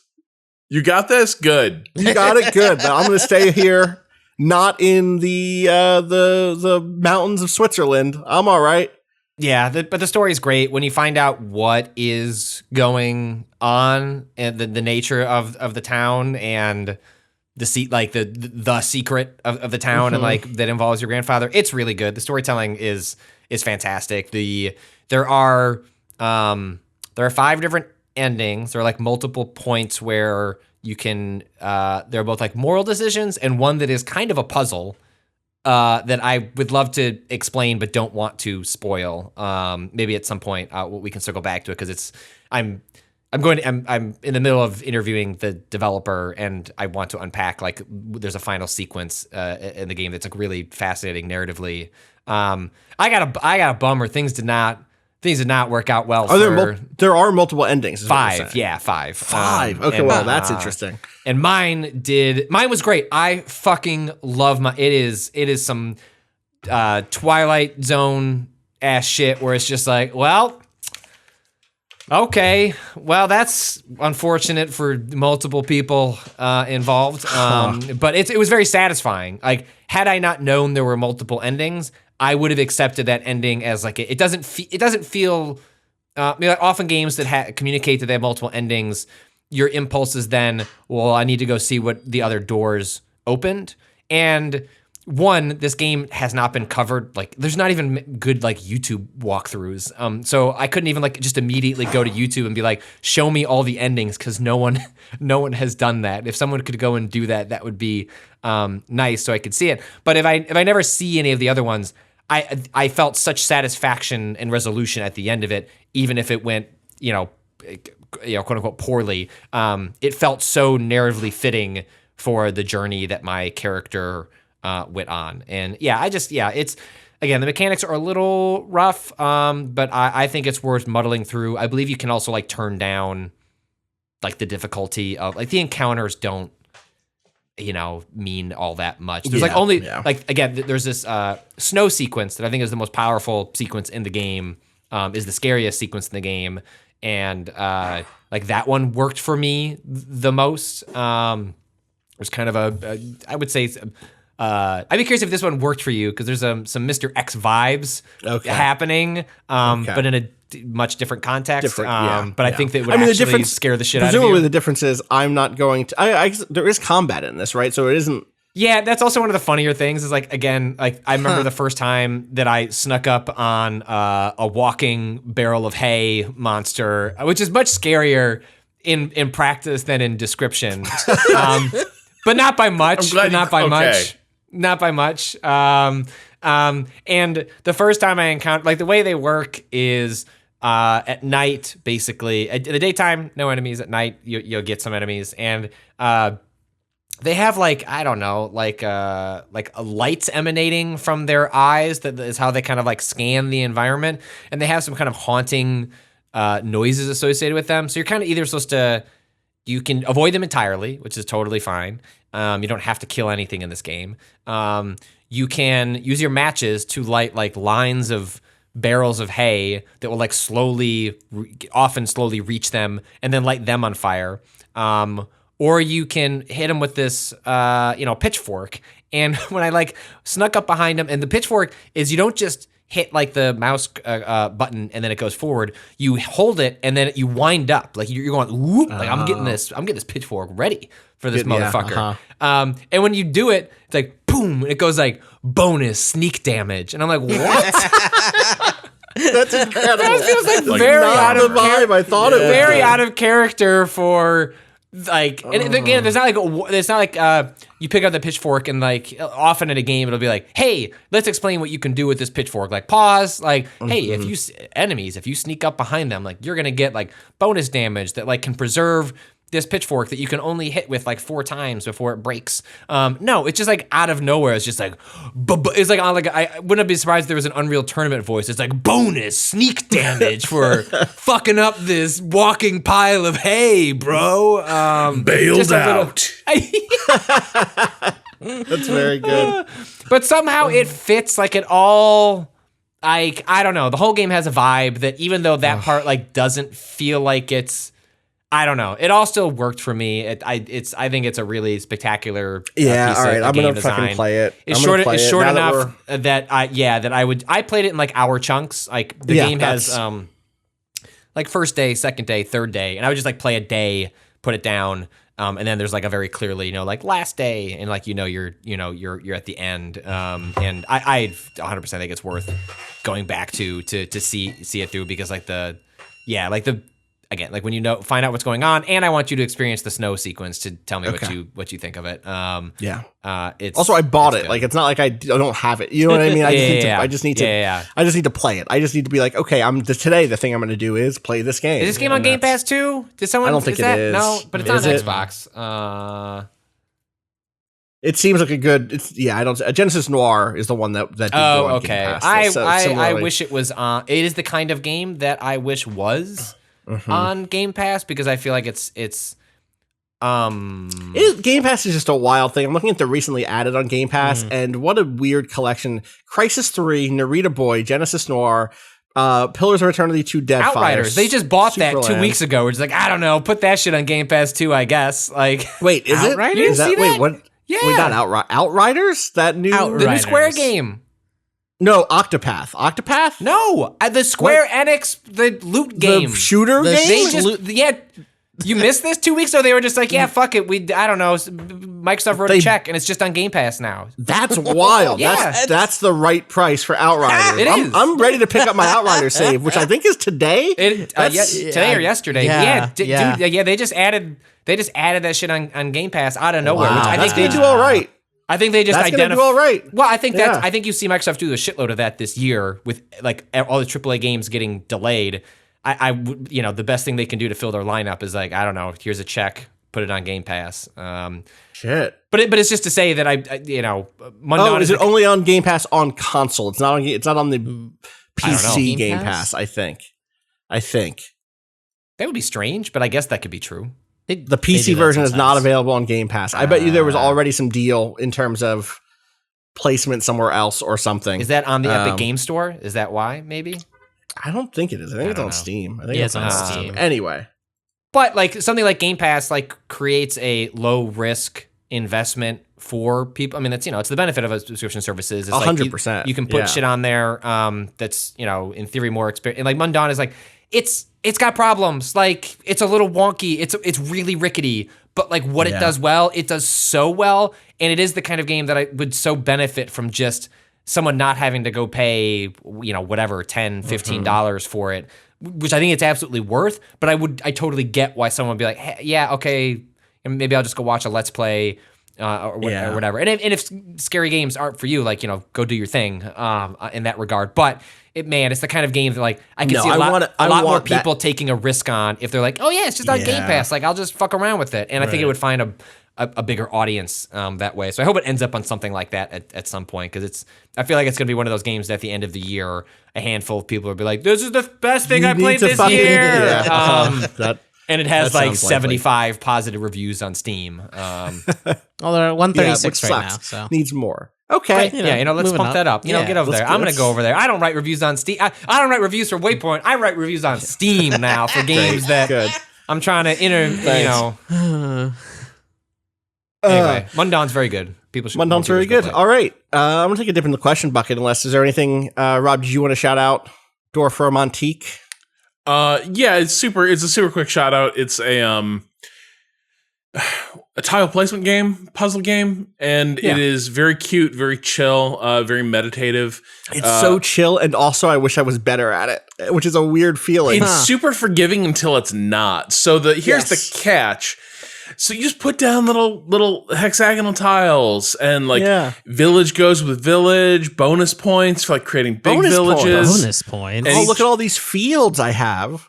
And they go together because which hex edge they face. If it adjoins another matching hex edge, you get more points and you get little challenges. Like if you build a railway that's 15 tiles long, you'll get a new building, a new type of tile, and also, you'll be rewarded with more tiles to put down. And a lot of times the game is like, oh, you got 60 tiles that are in your stack that you can put down. You got tiles for days. This is great. And then you realize, oh, I've only got 15 left. how do I get more? Well, you need to close out some of these goals you've been given, like wrap up this village where you need to have like 8 house tiles in a group, and then it needs to be sealed off. That needs to be the extent of the village. And you're like, I don't know how, like, I don't have the pieces. I can't, how do I connect it? I can't do it. There's no house on this side of the tile to connect to another house. I could put the field down. No, if you put the field down, you destroy the village. The village doesn't count anymore. You're not going to complete it. Sorry, no. But it's a nice village. It doesn't matter. You're not going to get any points for it. Yeah, and so it's a very funny thing where like the game doesn't feel hard. It almost feels like an idle game until you're like, oh fuck.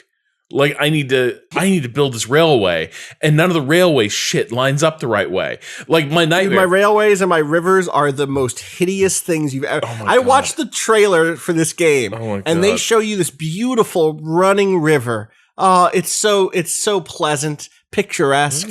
I could just sit out by that river. Any point in that river is the most beautiful river you've ever been to. Not my river. My river is a tangled mess of cords. It goes all over the place. There are 3 dead ends. You don't want to talk about my railway. I once built a railway that went between 2 different points in a forest. That's it. It didn't touch people. There was no one out there.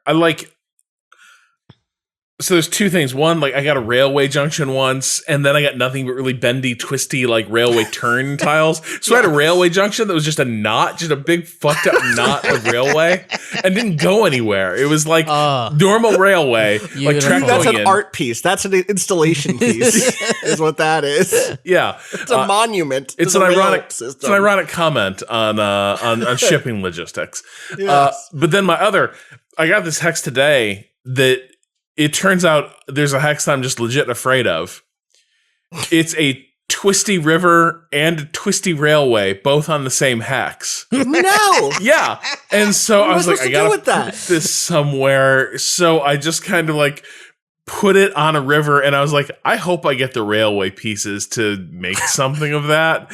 Cause like there was nowhere for the railway to go. Like there's nowhere for it to connect to unless I like got really lucky with things that let me build the river and the railway pointing in completely different directions.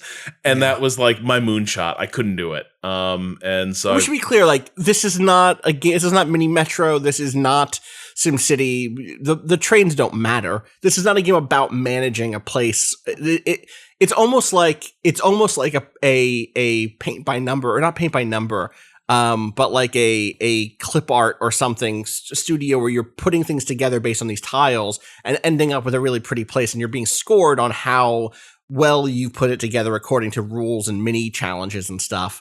It's really pretty. People should at least look at some video and screenshots of it. Yeah. It's like $9 on Steam. Nicole Clark did a write-up of it for us. It's not much money, and it is.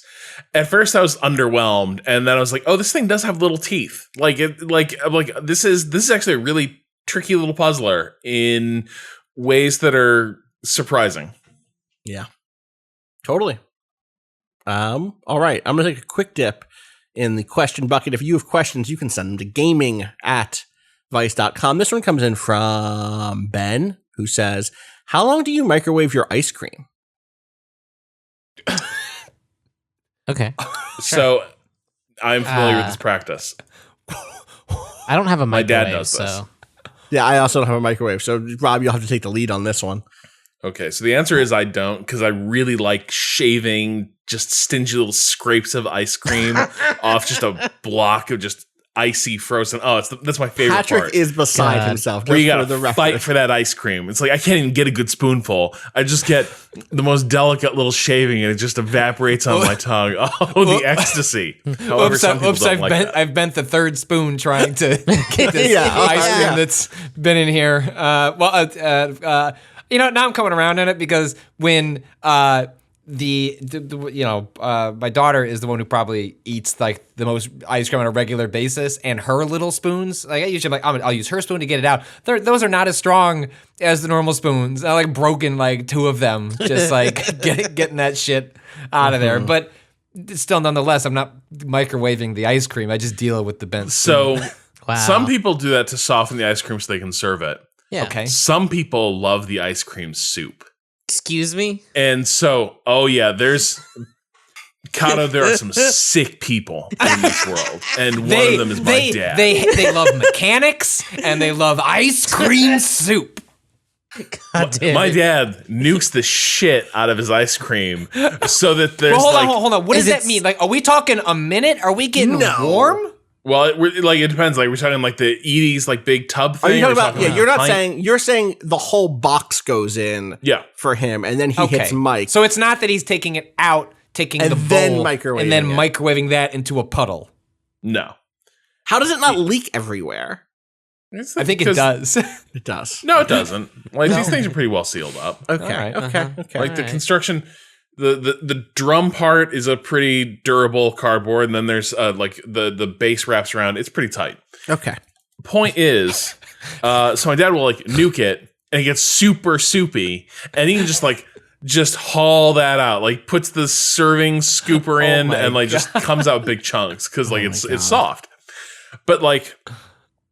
The amount of ice cream that is like consistent, like where I'm like, yes, that is not melted ice cream. That is frozen cream. It's like 50-50. Like it's like half runny, half like frozen cream still. And that's how he loves it. And I'm like, this is appalling. That's not it. I'm with you. That's not it. That's sorry to your dad. He's not welcome here. just sugar cream. With those opinions. I mean, like It's no longer close ice to cream. there were times when I was a kid where I enjoyed taking vanilla ice cream, putting the chocolate syrup in it, and I would stir it together, so it became kind of like a soft serve. But like it was still cold, and I did the work to like mix those things. That's together. such a chilled child thing to do, though. Of the like mixing things together that other people that adults don't mix. You're like, I'm just gonna put all the sodas in a cup. Yep. See, I like it frozen hard as a rock. I want my Ben and Jerry's to be like an engineering challenge where we are excavating like the ruins of a candy bar and slowly just like, okay, so we need to create a relief shaft here. Bill, bring down the shovels. All right, that could be a That's that what could be a Deep VR Galactic game. was I'm about. just trying to get. Oh yeah, definitely. All right, I need a relief cut beneath the edge of this toffee wafer. Oh God. Have you seen do you know the lockpicking lawyer? Yeah. Do you know who that is? The YouTuber who is a defense attorney who shows you how to pick locks. Yeah. Which is already a great sell. But part of the thing that he does is if I remember right, part of the way he wins cases is to go in front of a jury and basically be like, look at how shitty this lock is. Anybody could have picked this lock. This lock could have fallen apart easily. Wait, he caveman lawyers it? He caveman lawyers it, basically, yeah.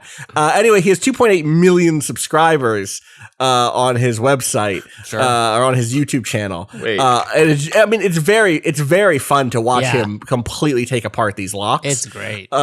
And he did a thing once with ice cream, and I know what you're thinking. That's not what the job is. Yeah. He has a wife who I think smartly thinks that his hobby is stupid. And so, I mean, I guess it's his career at this point. Yeah. And so he was like, I know what I'll do. I'll do a test. I'll show her that lockpicking can be rewarding and fun.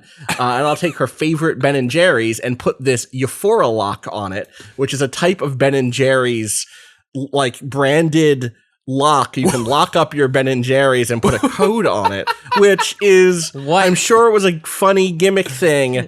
I'm not going to get into the politics of this existing. I think it sucks. What I will say is, if you just jump to like a minute in, you can see that he has, he puts on the lock, he changes the code or whatever. He's like, there it is.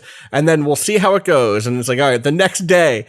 And it cuts to a picture of the Ben & Jerry's thing just the top of it sawn off, the lock forcibly like ripped down below because it doesn't have anything to lock onto anymore, and then cellophane ceramic wrap around it. It's so funny. It's actually the best because this is exactly the sort of like outside the box thinking that he uses all the time to show how the locks are chintzy and don't hold up.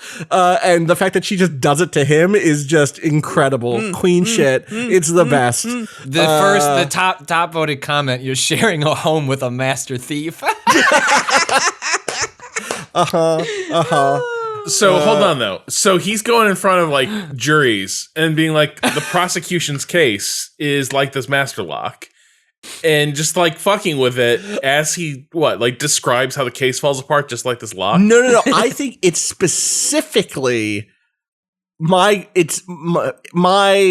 You can't say that my client did this because look at how bad this lock is. Anyone could have broken this lock. Okay, do you see? Which I think is probably. So he's like, we'll cop to criminal trespass, but we will not. Correct. We will not go down for breaking into these storage units. Maybe that's that story. That's how it was told to me. You know, that's how the person who put me onto them. I was imagining him being like, prosecution's case is like a lock, and what we have to do. And I was thinking about how much I hated dudes in like improvisational speaking, who like you would hear them because the judges in speech competitions don't hear you all the time. Like they don't, like you see the other competitors day in, day out. The judges don't. They see you like once per event. And so there were motherfuckers who had like canned bits that they would do no matter what the prompt. They would be like, the classic one, the classic shitty one is Webster's Dictionary defines, they would do that. Or they would tell some anecdote that then they would just repurpose to somehow fit the prompt. And I fucking hated those people because one, it was bad. I was like, you guys can't extemporize for shit. You're garbage. And I enjoyed smoking those people until my grades slipped to below the point where I was allowed to compete in speech. But I just hated the posers. It's like, that shit sucks. Come up with original bits. So yeah, I mean, maybe that is what's the word I'm looking for? I keep want to say anachronistic. That's not the word I'm looking for, but you know what I'm saying. Maybe that's a false story. Maybe that's just a rumor. Now I need to know. Accurate, but I do need to know now. Now I'm like, I want to do a deep dive on this motherfucker. Anyway, would you feel better if you were staring down the barrel of some serious charges with serious time? Yeah. Would you feel better or worse if you like Google your lawyer and you're like, what? And it's like just him fucking with locks. Like, would you feel better or worse? Better, I think. I think better. I think better. How successful is he? Yeah, 2.6 million is like, yo, you have a second salary doing this. But he's still being lawyer's right there in the title of the page, so that tells me, you know, he passed the bar. That's the bar. He calls himself a lawyer. I'm gonna hire him. We have to keep moving because we have two really important ones here. One is from Nick, who says, I'm so mad. I'm writing in about my deeply held sandwich order of operation beliefs that I normally try so hard to suppress as to not be ostracized by uninquisitive normies. Kato, I love you, but as a second-generation deli slicer, I have to speak. Sandwiches with meatless corners because your deli meat cuts are round is a solved issue. I have included diagrams since some of us here seem to require visual aids, Rob. Here's the first image. This is an image of a piece of bread with some sliced deli meat. Go ahead. What are you going to say? No, I was expecting it to, you can make straight edges out of cut deli meat, but that goes beyond the point of whatever. I get this is what you're describing. I see it. You're not wrong, but this is how it's done by a fool, by an absolute buffoon. You got to fold them shits. And then we get a couple more images here. If you lay your slices on folded, you get a long, straight edge that will cover from corner to corner. Then just follow that across. Full coverage, same number of slices you'd be using otherwise. And as an added bonus, look at that volume. Maybe she's born with it. Maybe it's folded deli meats. Furthermore, in terms of original question and which uncut corner to start at, here's what happens. You take a solid two-handed hold of that sandwich. You hold it in front of you upright, like you're getting ready to deliver the news. Then you bring it up and you bite a top corner. I'm pretty sure I start with the right corner, likely have something to do with being right-handed. I'd be curious to hear from left-handed sandwich eaters, which sounds like some sort of 1930s mixed company insult. Yeah, you're a left-handed sandwich eater. Love to all, Nick. That looks like a good sandwich. I mean, I want more on it. But this is a solved problem. Nick is not wrong. Right. I guess. Who's taking the time? I don't want to touch the meat for that long. Is the real thing? What? Meat is it's slightly This greasy. is getting weird again. This is getting weird again. What? This is not. That's why I'm like I'm like tossing those things You're on eating there. it, Kato. It's going in your body. Yeah, if there's but something it's- wrong with the meat, you're gonna feel it. No. I mean, meat is greasy, like slightly greasy. Wash your hands. But I don't wanna. That's why I have the bread there. I'm just gonna toss them on really Whoa. quick. Whoa! So now I'm imagining now I am Kato. never eating a sandwich prepared by Kato's Kato. like, he's like, dang, he sees, he's like, oh shit, I'm hungry for a sandwich. Look. And then realizes I gotta touch that meat, and he's like grabbing it, like tossing it, like You from a beanbag, like frisbee it out of the competition, like, container into the sandwich. I just saying, I feel like you're spending too much time touching the meat at this point, and it's gonna get all over your prepping hands. food. It's food prep. Yeah. You gotta touch the Bottom. meat. I I got another question. We just have to keep moving. Alan in St. Louis, Missouri, St. Louis. Dear Waypoint crew, what's good? The conversation that the Canadian brought up in episode 380. Canadian. I love it. The Canadian that the Canadian brought up in episode 380 has stuck with me and made me reflect on my own sandwich eating. My question is, are there any foods that you've changed how you eat them? If so, why? This is not the real question. This is not. That's a very fun forward. It's like, oh, here's a question. For the past several years, I've eaten the same type of sandwich as part of my Monday through Friday lunch.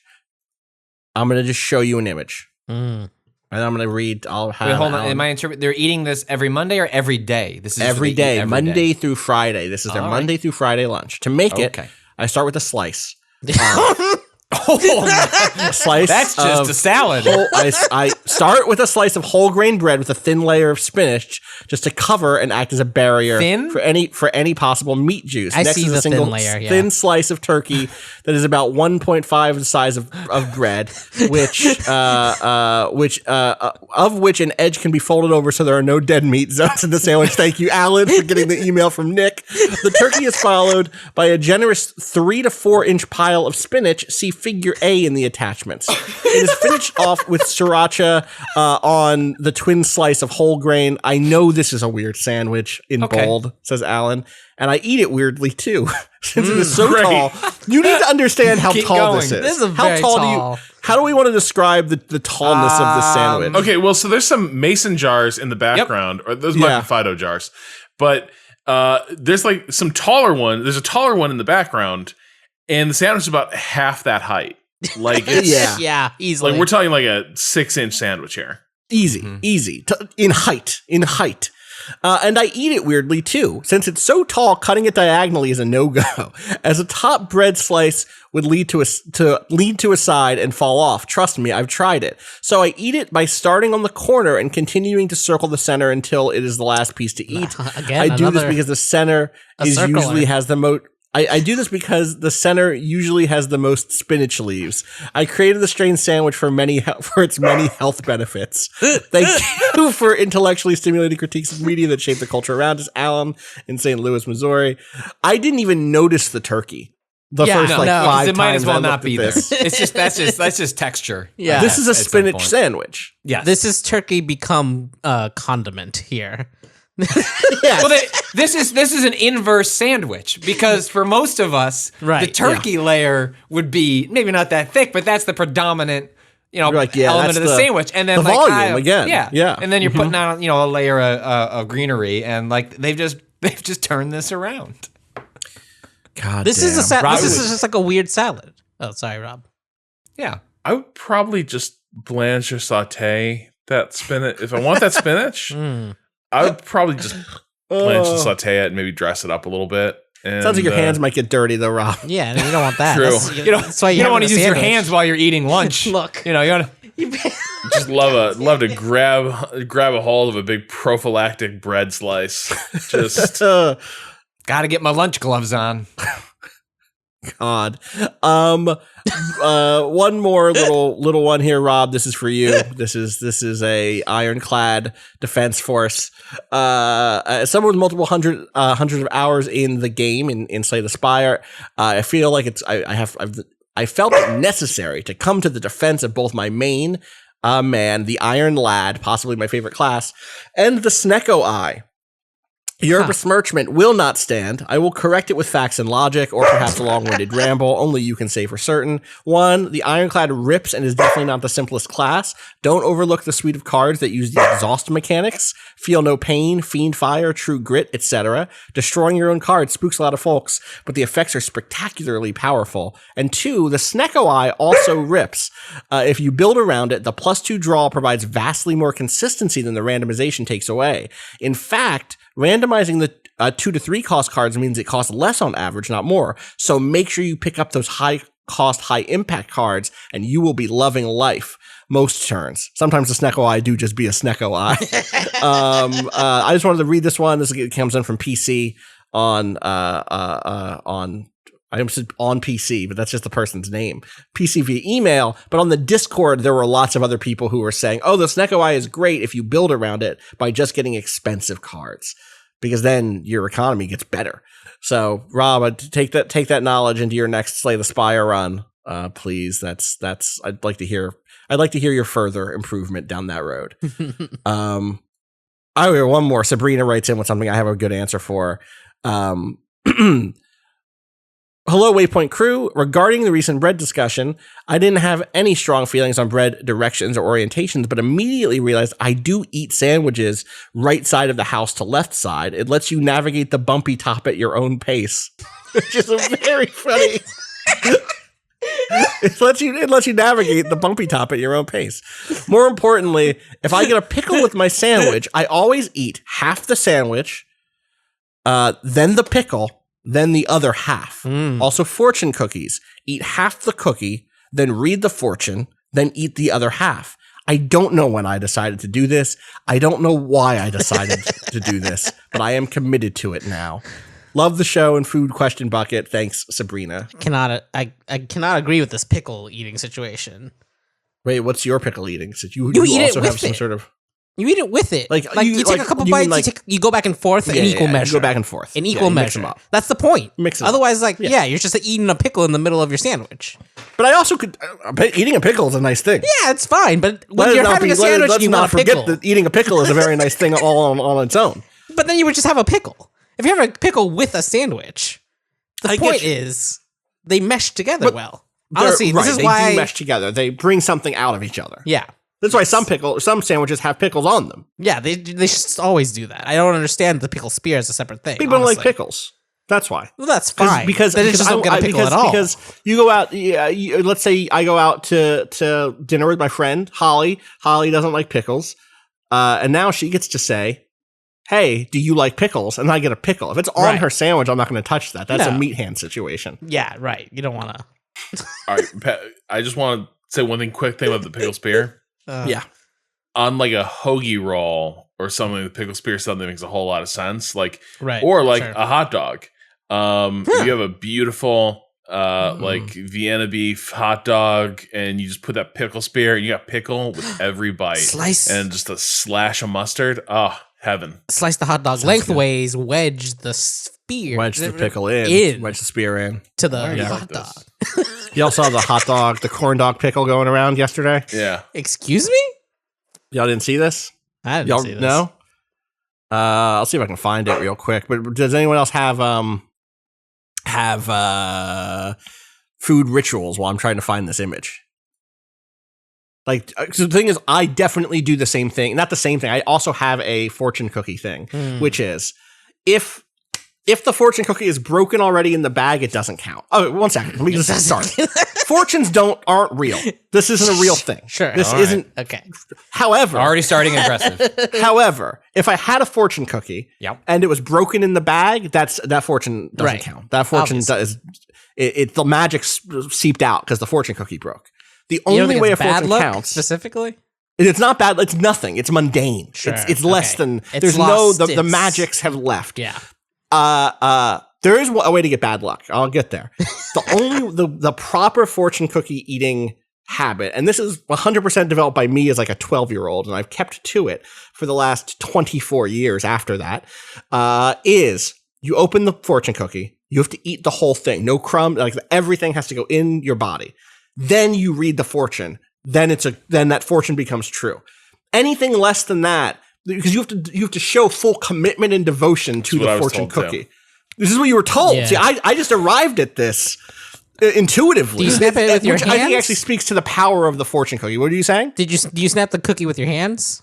My fingers. Yeah, my fingers. Yeah. Okay. Like so that I cup it so that there could be no crumbs that fall. I definitely get lost. I definitely bite half of it and make sure to hold the thing if it's on the wrong end. Because sometimes it's in the one that you're biting into. The paper's in there. Right. I'm not biting into that with that. No. You snap it. And you snap half of it off in your mouth, and then you pull a little bit, and you can see which half it's on, and then you kind of Not feeling that. Not feeling Patrick's it. face just now. But you could just use your hands. Kato, but I know you gotta the thing about your hands. You're learning. Food. If you open the cookie and read the fortune and then eat the cookie, that fortune is going to come at you the wrong way. Ooh. This is the monkey paw curls. Yeah. And you get the negative version of the fortune comes true. Right. Because what you've done is you're committing to the cookie only after you see evidence that it would benefit you. Damn. And I know most fortunes are positive, but you have to show faith to the cookie to get the cookie's reward, which is the fortune. Anyway, here's the pickle thing. Disneyland is advertising a hot dog stuffed inside a dill pickle that is fried and served with a side of peanut butter. Oh. Well, wait, okay, hold on. I was with you till the end. I didn't read the joke after that. I didn't read the bad joke after that. Okay. I've skipped that bit. Because people can eat whatever they want and don't need to be fucking attacked with claims that it's unhealthy. It's fine. Like, if you go to Disneyland, you're allowed to eat this. Oh, was the joke about the fucking like coronary paddles? Yes, that was the joke. Fuck yeah. that. But I would try this. I don't think I would try the peanut butter. Yeah, this is what I'm saying. Think the peanut butter the part that threw me for off. I was like, the other bit sounds good. I mean, fried pickles are good. Hot dogs are good. Wait, is it corn dog stuff? How is it fried? There's an image. I don't know. Is there? It looks...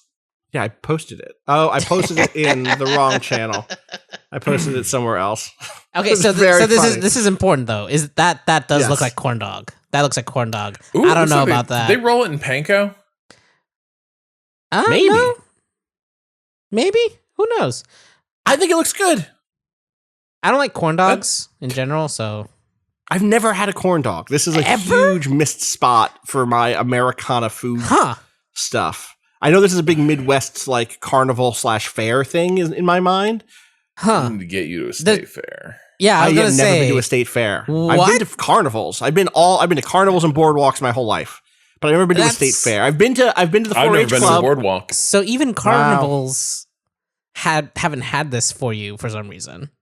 No, they've had them. I've just never gotten one. Okay. Why would I get a corn dog? No one in my family. Corn dogs, no. Corn dogs, no. It's whatever. It's not good. You walk in to Austin's parents' house, and it's like, live, love, corn dogs, ... No.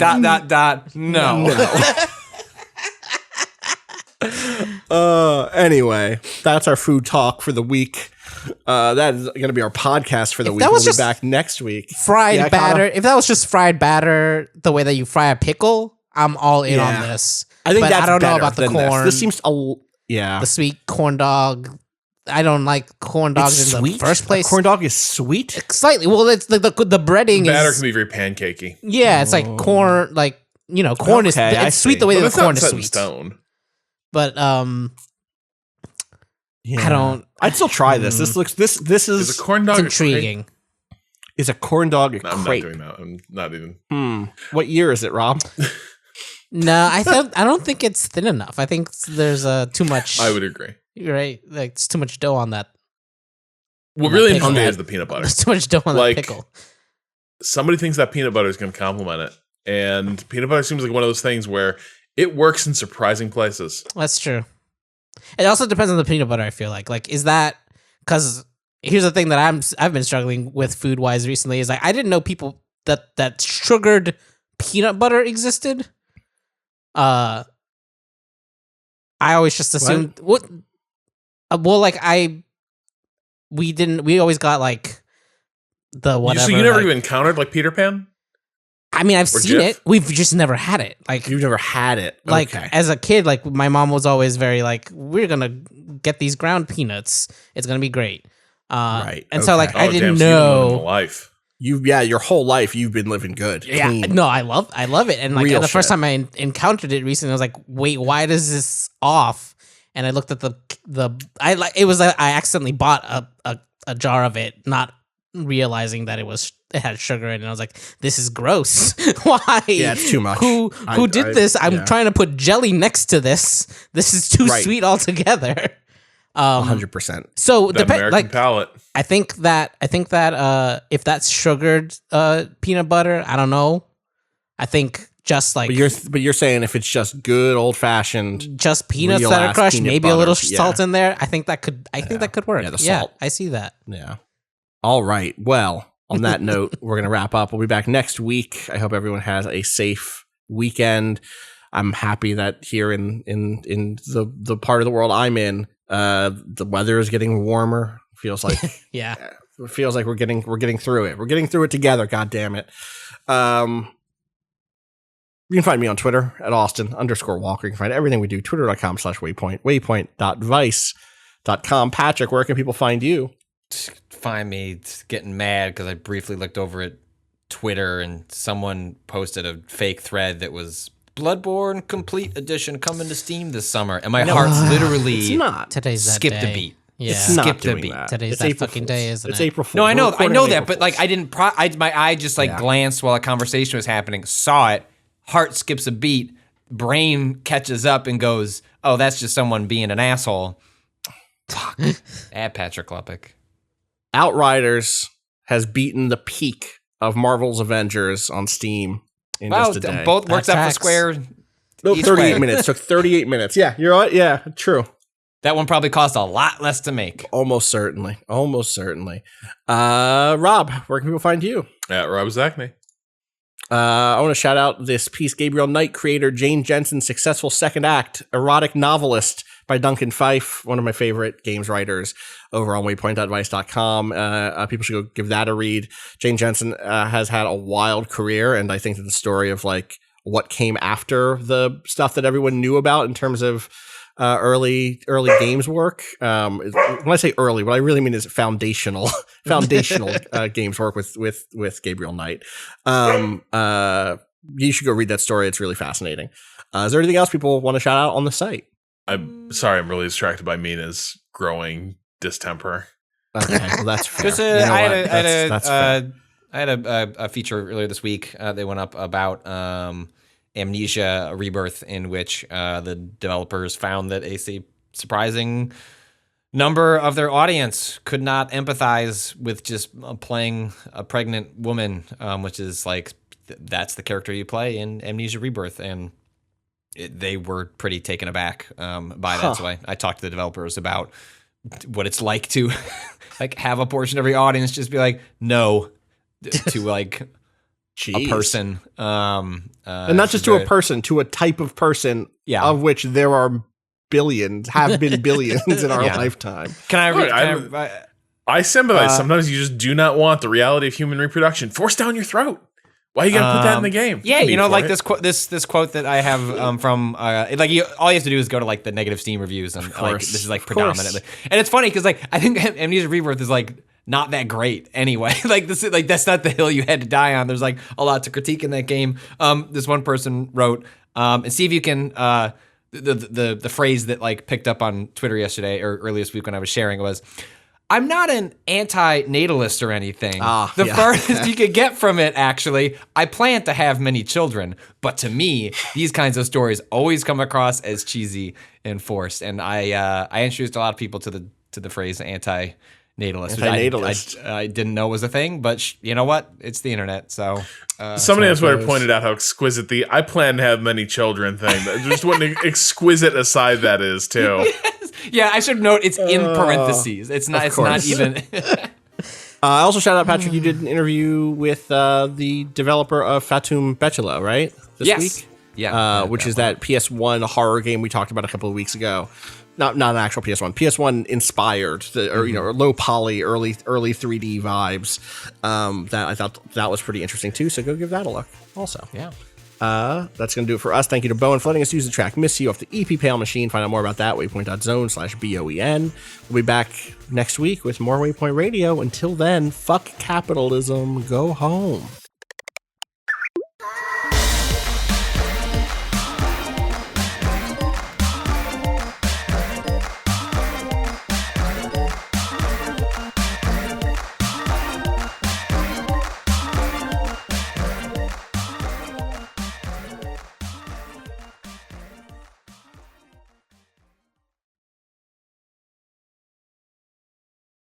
Food emails continue to just be so fun. Yes. Mina. All right. Dog's